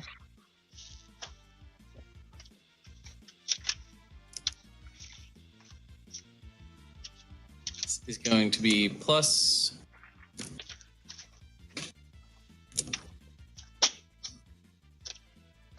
Okay. So 2 regular longbow attacks. The first one did not... Wait, you have advantage. The first one hit, and then you ran out of advantage, so the second one... So Okay. Your flame arrow is going to... here's what happens. You shoot, your explosive arrow hits him right squarely in the chest and then explodes, and is actually going to send him flying off of his mount. And then the second arrow was aimed very well, but the explosion from the first one is going to create like a big gust and knock it off course. I point out the boulder is in the turn order. Yeah, You have the boulder in the turn order. I just thought it was funny. Yeah. I'll figure out turn order. Oh God. Yeah, I'll deal with that later. Okay, so they both hit. Get me or no, only the first one hit. Gets me that longbow damage and then that flaming mod.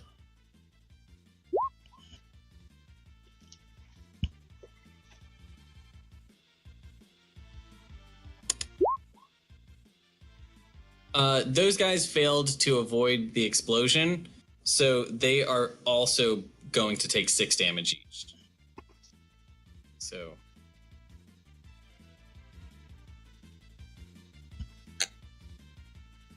Okay. Copy.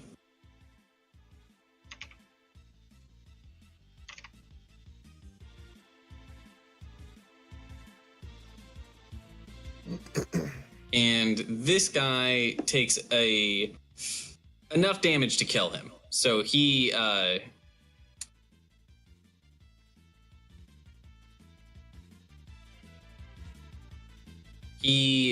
croaks after that explosion. And because it's an explosion that killed him, it means there is gibbets that fly everywhere. Gibbets. And so the other 2 nearby are going to say, "Holy shit, what just happened?" And they are going to once again off, and they are not going to what are they gonna do?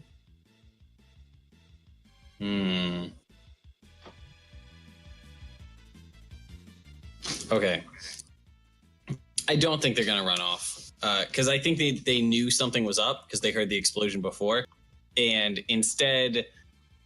can you make a stealth roll for me? Sure. Ooh, I think you're going to succeed. Yes, your 21 is going against their 5. So You they do had to not get know where you are. Lower than a 2 to fail. Oh my god. They don't know where you are, but they know that the arrow came from somewhere in this area. So a second, these other guys are going to show up, and they're just all collectively going to start exploring the area, and they're going to have their guard up, and they're just trying to find you. So I'm going to say, if you go out to shoot again, because they are looking for you and they're looking for you in this area, they will instantly see you and all know your location. If you spend your time focusing on dodging and or like moving and staying hidden and like getting back under cover, then I will say in a bit you'll be able to do another shot without giving away your location. Yeah, I think for now I just want to like play it cool, kind of see if they'll forget about me, like stupid Resident Evil zombies or something. Like Metal Gear Solid enemies where like you walk out, like shoot one of them in the head and then go sit in a locker and wait 5 minutes. Yeah, exactly. And they're just like, oh, well, I guess it was nothing. Video game enemies are the worst. It makes me think of Skyrim's guards. Yeah. Same mechanics. At least when it happens in Metal Gear Solid, if they find a corpse, they'll like call for reinforcements. All right. Are you? What do you want your Raven to be doing in this time? I don't know if you have a telepathic link with him or if you can just understand him. Could I maybe? They're looking for me. I was gonna see if I could send him towards everyone else. Like maybe someone could come over here. I mean, I can fly. I'm on my way to the tower. I'll keep the Raven with me. I'm still very attached to it. I feel like if somebody hits it, I'm gonna like go Hulk. Okay. You do remember that your Raven is effectively immortal, right? I know. I like that Lunara is invested in it. Just want to make sure you, the player, know. Oh yeah, I know. It's my little nugget. Okay, good. Thing to happen to it. All right, then make another stealth roll for me, and after you a little bit. Here's what I'm gonna say, and I think this works well for everyone. Is I think you get like one more good opportunity for an attack, and then you have to go back into like guerrilla mode and like wait for another opportunity, and that's gonna be it for this minute, and then we'll see what happens with the rest of events. Gotcha. Okay, so why don't you give me I mean 16 is still pretty good. They might be able to find you. Oh shit! Dragon Prince season 2 is out. Okay. Wait, like now or next week? I just saw an article about it. Oh, okay. Sorry, this is like 100% out of character, but I also think Wex would be interested in the Dragon Prince. Yeah, I mean, Oh my gosh. I often play season 1 just in the background because it helps. Oh, I've only seen it once, but I'm very excited for season 2. I will watch that sometime this weekend. Lunara, they do not successfully find you. They're not very good at this kind of thing. They're real good at smashing fences and not very good at finding guerrilla fighters. Pick one of them and get your 2 attacks off on him.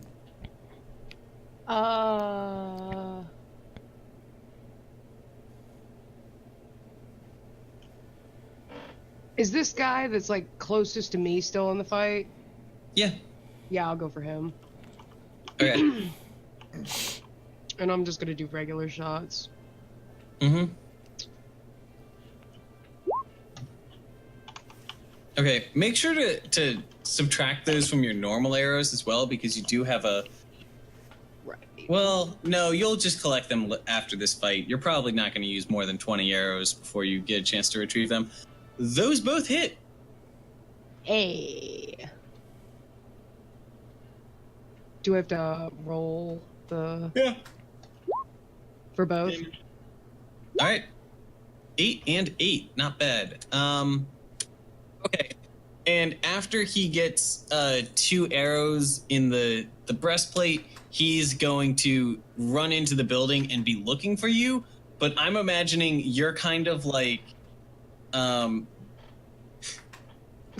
It's bad. The place I went to was like in Jurassic Park, the little kids hiding from the raptors. You're kind of like hiding on the other sides of furniture and like slipping under a table as he walks by, and just like a master ninja, just staying perfectly out of sight the whole time. So good. So after like a minute of that, you're gonna get another chance to go at him. Actually, I think next turn you're gonna have a good opportunity to go at him. I know this is unprecedented in melee if you want. Your character does have melee weapons. Oh man. I know. Tres exotique. Oh, I have a dagger. Oh, and he can't see me. Oh. Slit his throat. I'm going to. Acquaintance. Okay. So as all of this has been happening, the one other event that's happening is these 2 fire giants are just smashing their way across the field unimpeded. These guys are like 18 feet tall. Everywhere they step, they leave smoldering like craters in their wake. And as they enter town, they have these 2 packs of flaming wolves that are following, and they're each kind of like sicking these packs of flaming wolves onto buildings in the area, and they are just like running around and starting fires in these buildings and generally causing some chaos. So that's going to be the case at the start of next turn. And then let's spread these guys around. So Starting to get a little tired. Thinking I might peace out after the next turn, or after this turn is over. okay. let me check my notes. Because you guys have finished most of the fighting other than the giants themselves. Mm-hmm. Yeah, I figured that would be the next big push. Mm-hmm.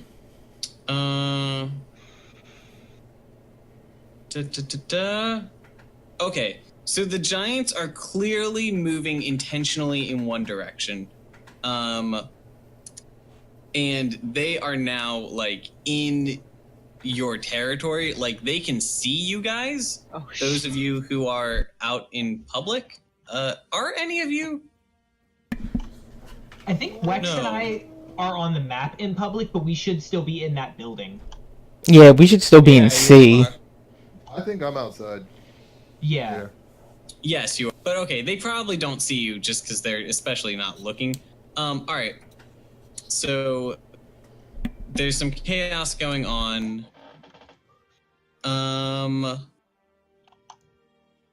That's going to be their turn. We're going to get to the start of minute 4. And I want to know what you guys want to see the events taking place, how you want to see things, because I think it might make sense to start with the giants, even though we ended with the giants last time. I think it makes more sense to start with the fire wolves actually, because they are closer to a lot of people and they're kind of all over the place. That's true. So the firewolves are not okay. The only place that is going to be very directly relevant with them is that they have reached the building you guys are in and run up the side of it or not like run up, like they slam up against it and start licking it, and it starts this like big fire on the side of the building that has caught the wood itself, and that starts to spread, and then they just like run off and try to find another building. They're not hunting you guys down. They're not really paying attention to other people, and they're not really seeking out fights. Have we tried telling them they're good boys? The goodest.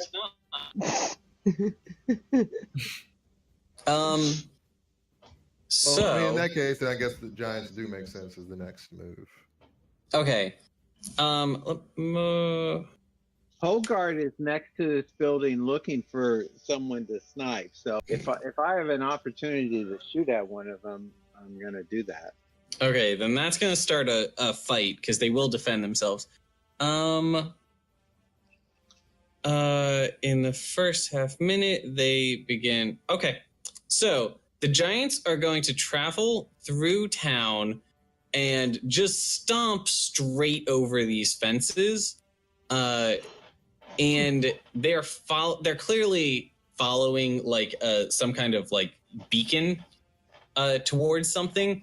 And as they end up in T2, which we mentioned earlier is this like caravan campground with a few like wagons in it and stuff, they one of them like looks up and kind of like spins around with this dowsing rod that he's holding, and like nods to the other, and they're just gonna like absentmindedly like kick a couple caravans out of the way, and one of them while one of them is directing, the other one takes his great big like wedge-tipped greatsword and starts slamming it into the ground like a shovel and throwing up like boulders of dirt as he's just digging into the ground in T2, and that's all they do.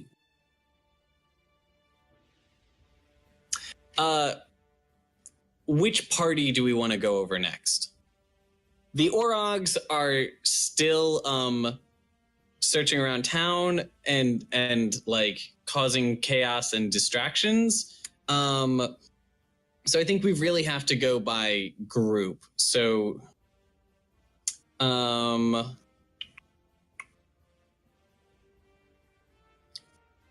right. Does any player have something in mind for their goals this turn? I want to try and take out one of those fire wolves. The one that's by T6. Okay. So we will circle back to that because that's combat. But I will make a note that you are attacking a fire wolf, and that combat will happen. You can probably pretty easily like do the same thing Lunara is doing, where you go guerrilla warfare and fight this thing without getting caught, especially if Gimble's backing you up. But I want to know what the other players have in mind. Can I cast darkness on one of the giant swords?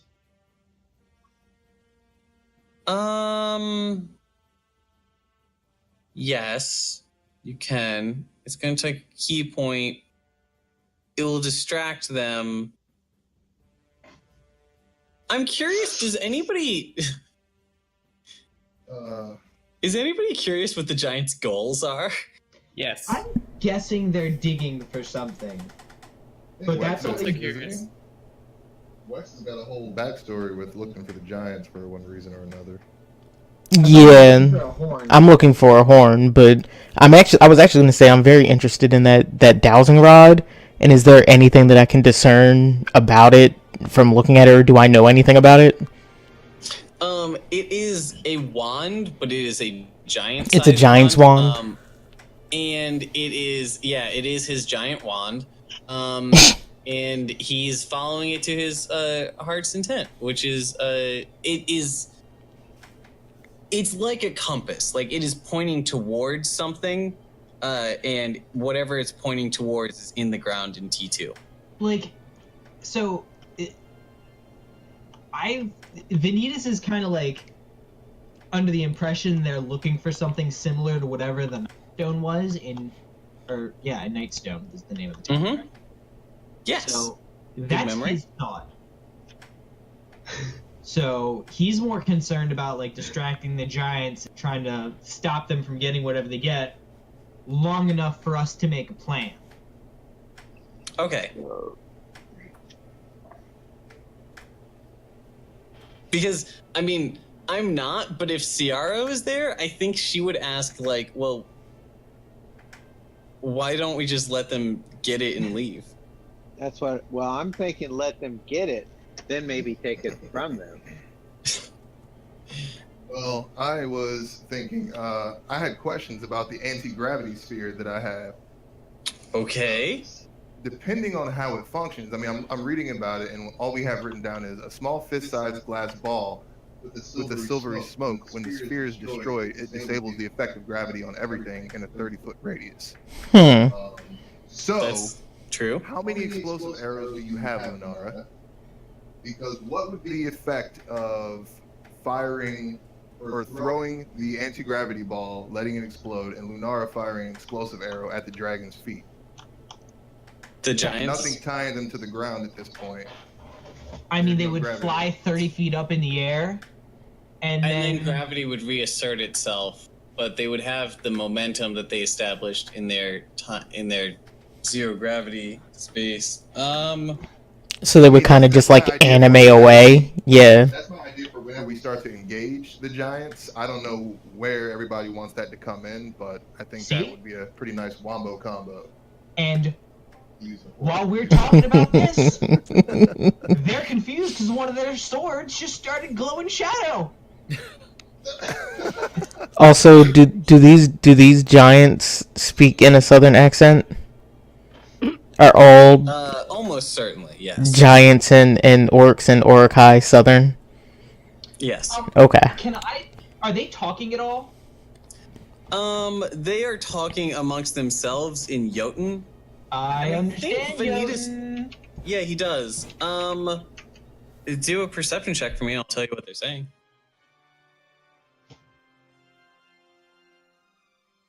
Where is perception? I always have such a hard time. There it is.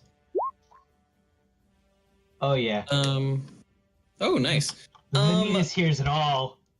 So, the key words that you're picking up is they're looking for there's clearly an object that they're looking for. It's in this area. They just want to get it and get home and be done with this messy work. They're just so sick of having to work with these orcs and stuff. And the one who's digging, is complaining about having to do menial labor. And the important thing you're going to pick up is that they are looking for something called the Vindendad, which is at first you think that it might be like a standard noun that you just don't know in their language, but their use of it implies that it's a proper noun. They need to find the Vindendad, and it's important, and it's like important enough to justify getting their hands dirty and stuff. And also they mention Count Zalto, I think, is a thing. They don't want to like anger him. I'm relaying Duke all of this Zalto. information so the party can decide whatever they may. Mm-hmm. But I'm also looking at the size of their HP pool and how much we've gone through healing potions, and we might not be in a good position to fight. We don't have to fight them though. We just need to distract them and get the thing. They're gonna chase us if we distract them and get the thing. Well, Hence why I was thinking that we need that's to do why- something. that's why we all need chocobos. My next thing I'm worried about is they're giants. And the thing they're talking about sounds like a giant thing. Like, it's something that is from the giant race. Mm-hmm. Which means we might not be able to lift it. Mm-hmm. You guys could always wait and just observe and see what happens. I don't know. I think that's a bad idea. I think the best defense is a strong offense, and that we need to do devastating attacks, like right off the cuff on these guys to get any kind of edge on them. How are we gonna contact Lunara though? Like, I like your plan, but like thematically we've got in Venitus who can fly, and we've got Lunara the Bird who's already like trying to help her out. can I send Slugma? I mean, can she talk to Slugma? That thing is very slow in daylight. It's Oh. not gonna reach her anytime soon. Okay, then yeah, Venitus would have to go. Birdman, go. You gotta go find Lunara. Are there any buildings within 60 feet of us that are out of the sight of giants that I can see into? T8. I don't know if T8's within 60 feet. That might be a bit of a stretch. That is out of sight of the giants? I mean, Those giants are gonna see everything. Any buildings I can see into. Because I'm assuming the I buildings... guess this one? How about this The one? one Hogard is standing in front of? The giants can see it, but you'd be able to see into some windows. Oh, okay, because the way I was thinking was I'm just gonna... Because I'm assuming they're all dim lighting inside the buildings. Mm-hmm. Mm-hmm. I'm just gonna fucking teleport through buildings, man. Okay. Because I can do that. That is a thing you can do. And it doesn't spend That's a key within point. 60 feet. That's within 60 feet. That's within 60 feet. That's within 60 feet. This is gonna be the coolest looking sprint ever. This area to the south side of town is where you're gonna have trouble. Between T4 and T5. That's far enough to where I can just, like, dive out a window and, like, catch the wind and fucking, like...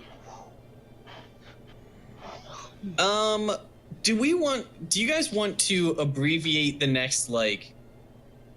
We can go over the span of, like, 2 minutes with, like, Venitus traveling over, finding Lunara, like, doing self-defense kind of fighting to get out of the area, and then coming back, and in the meantime, see what the giants have done during that time. And Venitus is totally gonna have to chug health potions. Because... Correct. He's like... I'm pretty sure I'm gonna have to take all 3 of my health potions. Mm-hmm. So, I'm gonna make those rolls. Where did... There, actually. Oh no, what did I just do? Oh no. I hit a button and it didn't do what I wanted. So it was 2d4 plus 2? Yes, 4. 2d4 plus 4. Plus 4, okay. 7.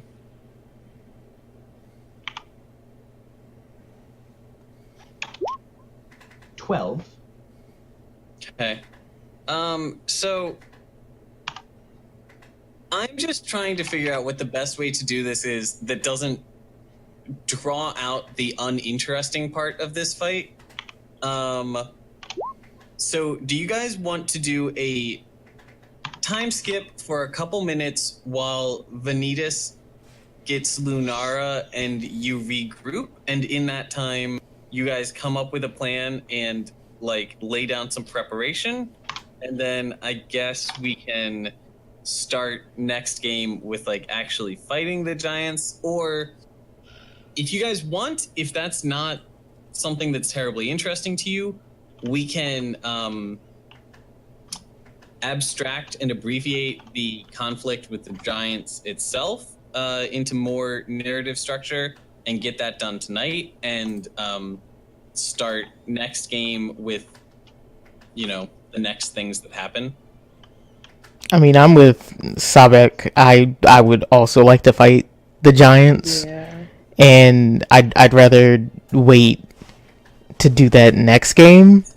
Okay, and have but a proper battle. Yeah, I think we should have a proper battle. But in the meantime, we should be formulating a plan. Like if in fiction we're watching Venitus just like Naruto teleport through all these houses, like myself and Sahbeik would probably be going over like strategy on how we're going to fight these things until Lunara gets back. I've got something.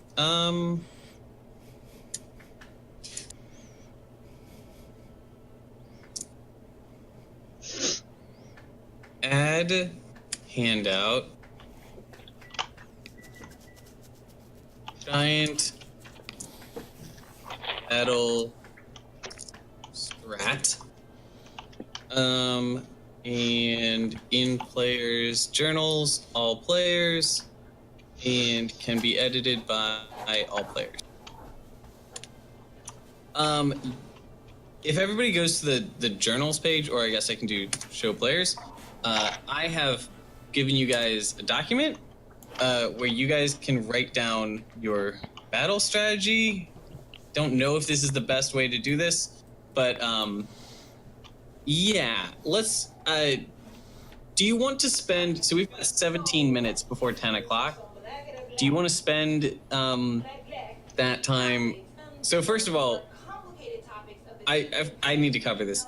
Lunara, Aeneas, you do meet up with Venitus. You hear about what's going on. You go with him?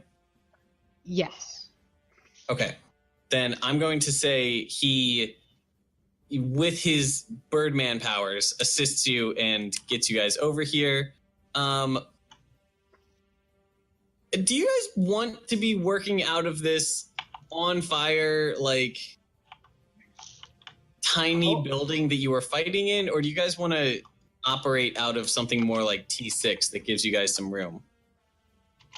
Hogard would like to try and keep the whole town from being burnt down. I'm thinking maybe get a bucket of water and throw it on one of the fire wolves to see if that has any effect.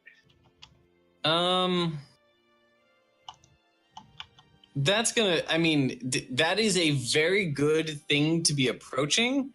That is going to be very, like, tangential and is not going to affect the fire giant fight. So I think I might do that entire, like, Hogard trying to keep the town from catching on fire conflict just at the beginning of next game separately. All right, so real quick, give me give me the short version of what next game is going to look like. What do you guys have in mind? Tell me where this sheet is that you said you want us to fill out. I don't see that on my computer. It's called Giant Battle Strat.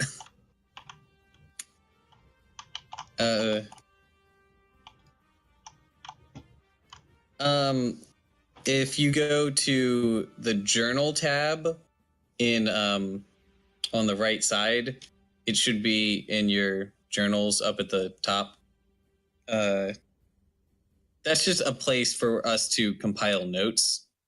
And I can go in there and compile notes in there too, just before next game if you want. I've got bio and info tab, character sheet, and attributes and abilities. What am I missing? You're looking at your character sheet. Oh. On the far right side of... I see. Yeah. Okay. Yeah, it's popped up. I'm sorry. Okay. Strategy. Okay. So, yeah, players, let me know what you intend to do next game so that I can plan around this. Because I will go ahead and say these are 18-foot tall fire giants. And if you want to run up to them and start hitting them with axes, you guys were struggling with fights against Orcs. In a punch versus punch fight, you're not going to beat fire giants.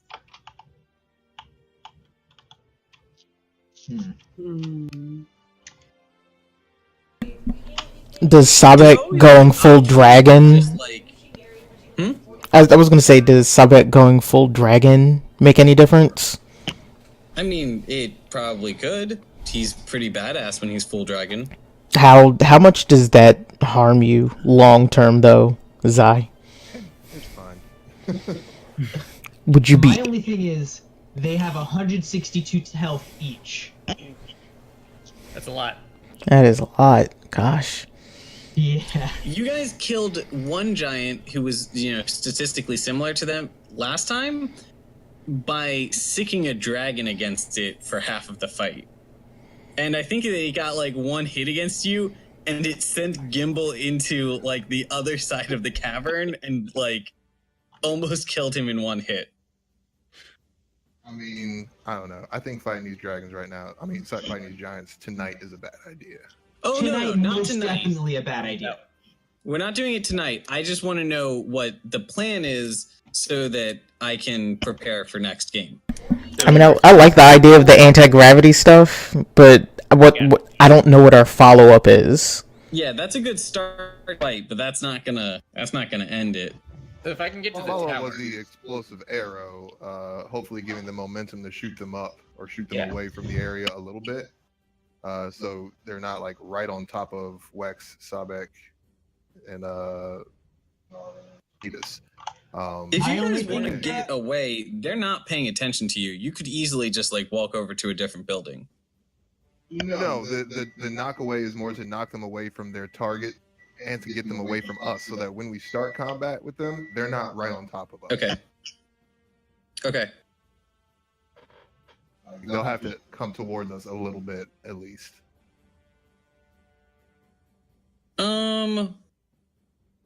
Okay. I mean, if there's people still in that camp area, though, they're kind of screwed.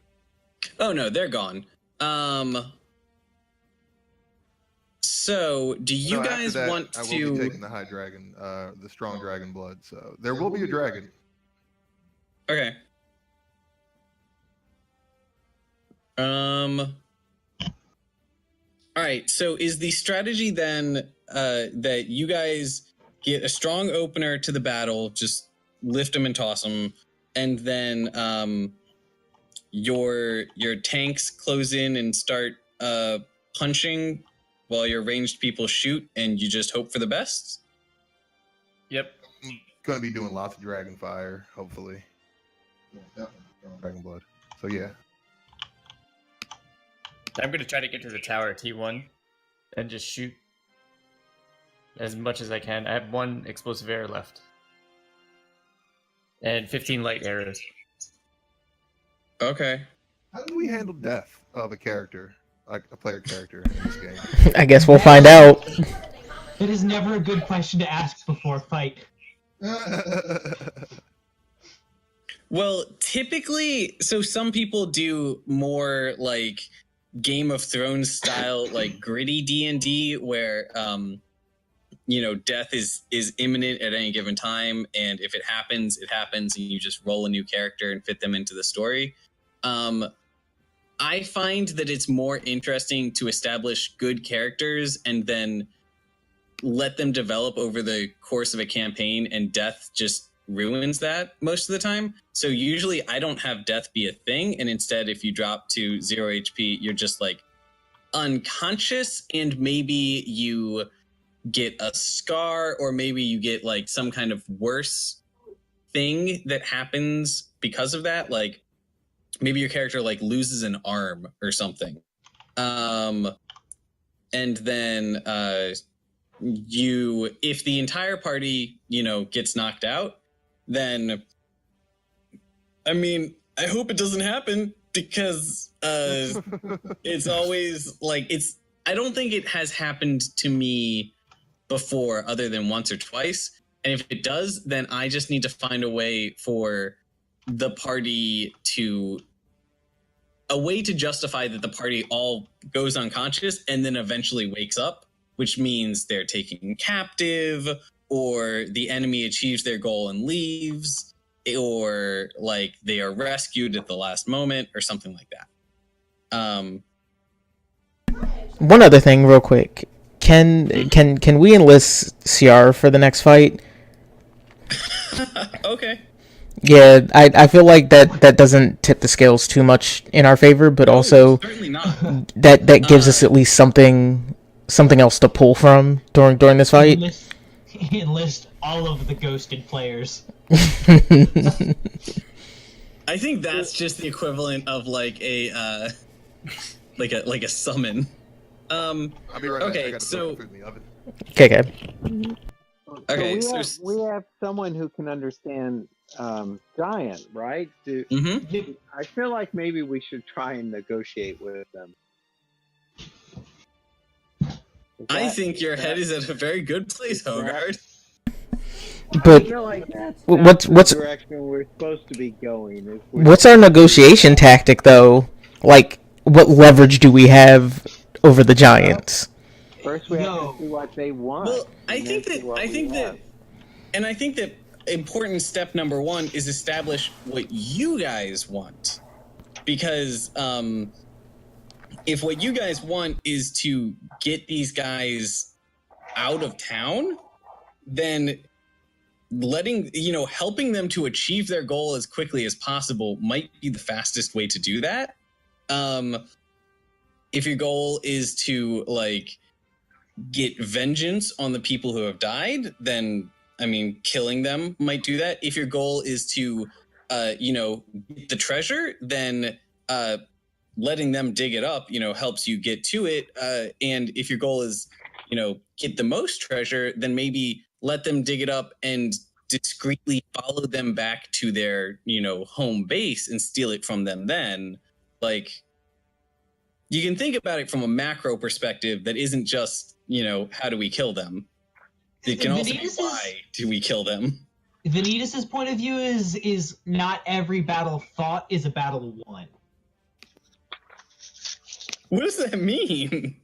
It means if we fight these giants, we're probably gonna get slammed. Oh, not every battle fought. I thought you said not every battle thought, and I was like, okay, so Venitus's strategy is don't think.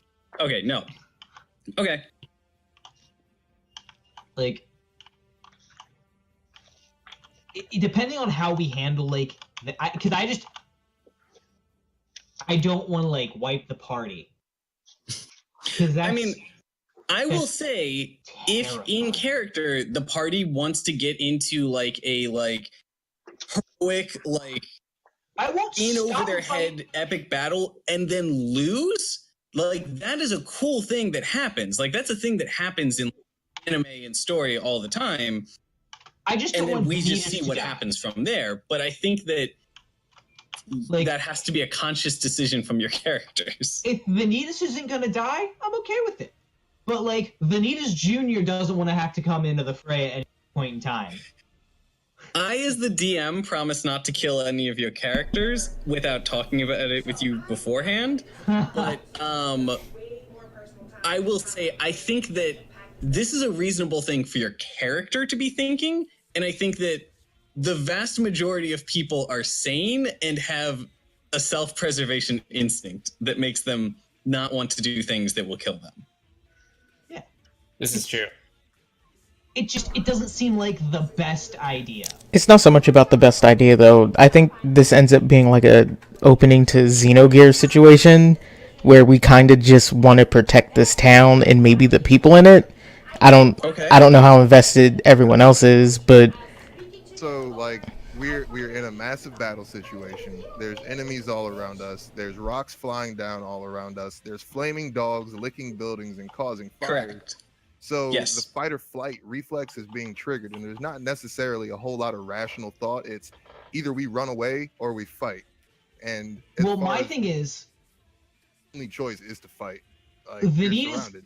Vanitas got a sky view of everything. So he knows there's these two giants, but he also knows there's still all of these other Orogs around that we haven't dealt with yet. Actually, Was our you've dealt with priority- most of them. All right, so the was just I see things that are fighting things. I'm going to join the fray and I'm going to kill whatever I can kill. My bad. I mean, running low. That is very good character rationale. So, but I can see other characters' priorities being I want to save or I want to prioritize making sure people get away from these giants, which is why I asked, is this campground evacuated? The campground is evacuated. That Yeah, goal I has mean, been achieved. Like, I aside from the other pogs, it doesn't look like there's any characters. Vanitas flew around and helped get a lot of the townspeople out. Yeah. Before all the So fighting did, really broke out. Siara and Gimble. So, like, a good And majority Lunara of the helped town us- is safe. helped evacuate the west side of town. And buildings can be repaired. Like, that's Vanitas' view. I also like. I mean, hey, I like Sahbeik's like philosophy here, and Zai's approach to Sahbeik as a character. Exactly. I think And it's this is- very feasible that like Sahbeik is like, hey guys, I'm going to create an opening for you, and like you guys help get the rest of people out of town. I'm gonna go fuck up a giant, and then Sahbeik like gets stumped, and we address that narratively speaking later. I'm cool Like with that doing the could be fight. an event I'm without the worried. whole party doing it. Because I don't know, like, and it makes sense that like he's playing Sahbeik and Vanitas, he's a Mhm. monk. He's not always gonna fight. Mm-hmm. So I don't know. It's just clashing opinions and ideals in the party. So, from my read, I think Wex also has a reason to fight. Oh, I think so too. Gimble may be more along with where Venitus is, but as far as greed and the idea of taking whatever the giants are looking for and also keeping all of the loot that she could get from this evacuated city would keep her around as well.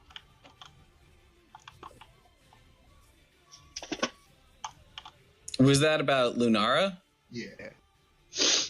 I will say, I think that Lunara has very good self-preservation instincts. Mhm. I think that is, like, she does have the greed. She also does not get in fights she can't win. The only people whose motivations I'm not sure about in this fight would be Siara and Gimble. I'm sorry, Siara and Hogard. Because Hogard is basically from another world, so he could potentially be like, forget these people. I don't know these people. And Siara just seems good-natured, so I don't feel like she would just abandon this village. Siara is very good-natured, but her top priority is getting the people to safety. So in this situation, her like priority is let the giants do what they're doing because they're distracted, and while they're distracted, they're not hurting anyone. And then get, all of the citizens out of town, and maybe come back with an army, or if they then leave or something, you can like come back and rebuild. But I think she would have the philosophy that like protecting the people comes first, and fighting the giants does not protect the people.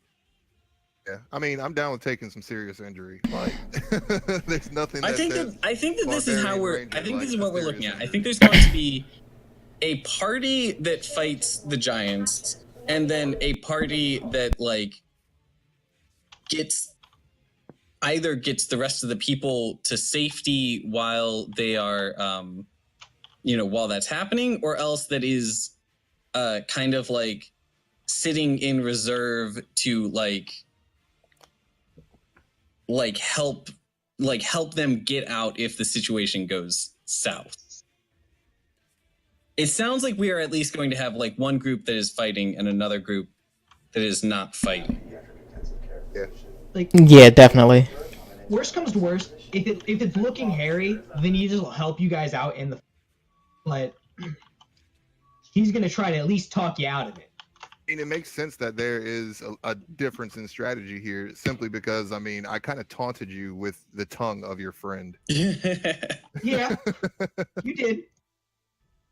Yeah, so I mean, I can totally understand if you're just like, nah, let him get hit. Okay. Yeah, honestly, I think the giant fight and the saving people stuff sounds like the very specific split of like our ideologies and like what we would want to accomplish going forward narratively. I feel like the giant fight. Oh no! I'm saying I love the idea of the fight because like the giant fight sounds like one of those boss fights where you're not supposed to win the fight, but we're still supposed to do it because in fiction it helps move us forward. So I would absolutely stay with Sahbeik and quite possibly Lunara and fight the giant. I would definitely stay and fight. Okay, so there's our party. We've got Sahbeik, Wex, Gimble. Is anybody else on team Fight the Giants? And Slugma. Yes. I may join in on the fight once it starts, but I'm looking to try and do something with these wolves, trying to save the buildings from all being burnt down. So I may shift gears. Do you feel like your character thinks it's more important to save like the town and the people, or would be more interested in the fight?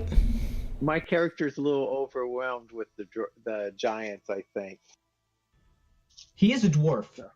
The wolves are more manageable, so that's like also, a manageable problem. Important question. Is the goal with fighting the giants to kill the giants, or is there a different goal that you're fighting the giants to achieve? Save the town. So if fighting the giants, during that fight, you would do the fight in such a way that you minimize danger to the town and stuff like that. Yeah, so that's Gimble's perspective. To like save the town. In the moment, I feel like I have to kill the giants. Okay. All right. And then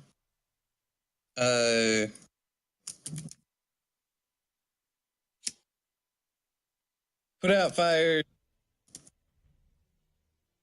minimize damage is Hogard.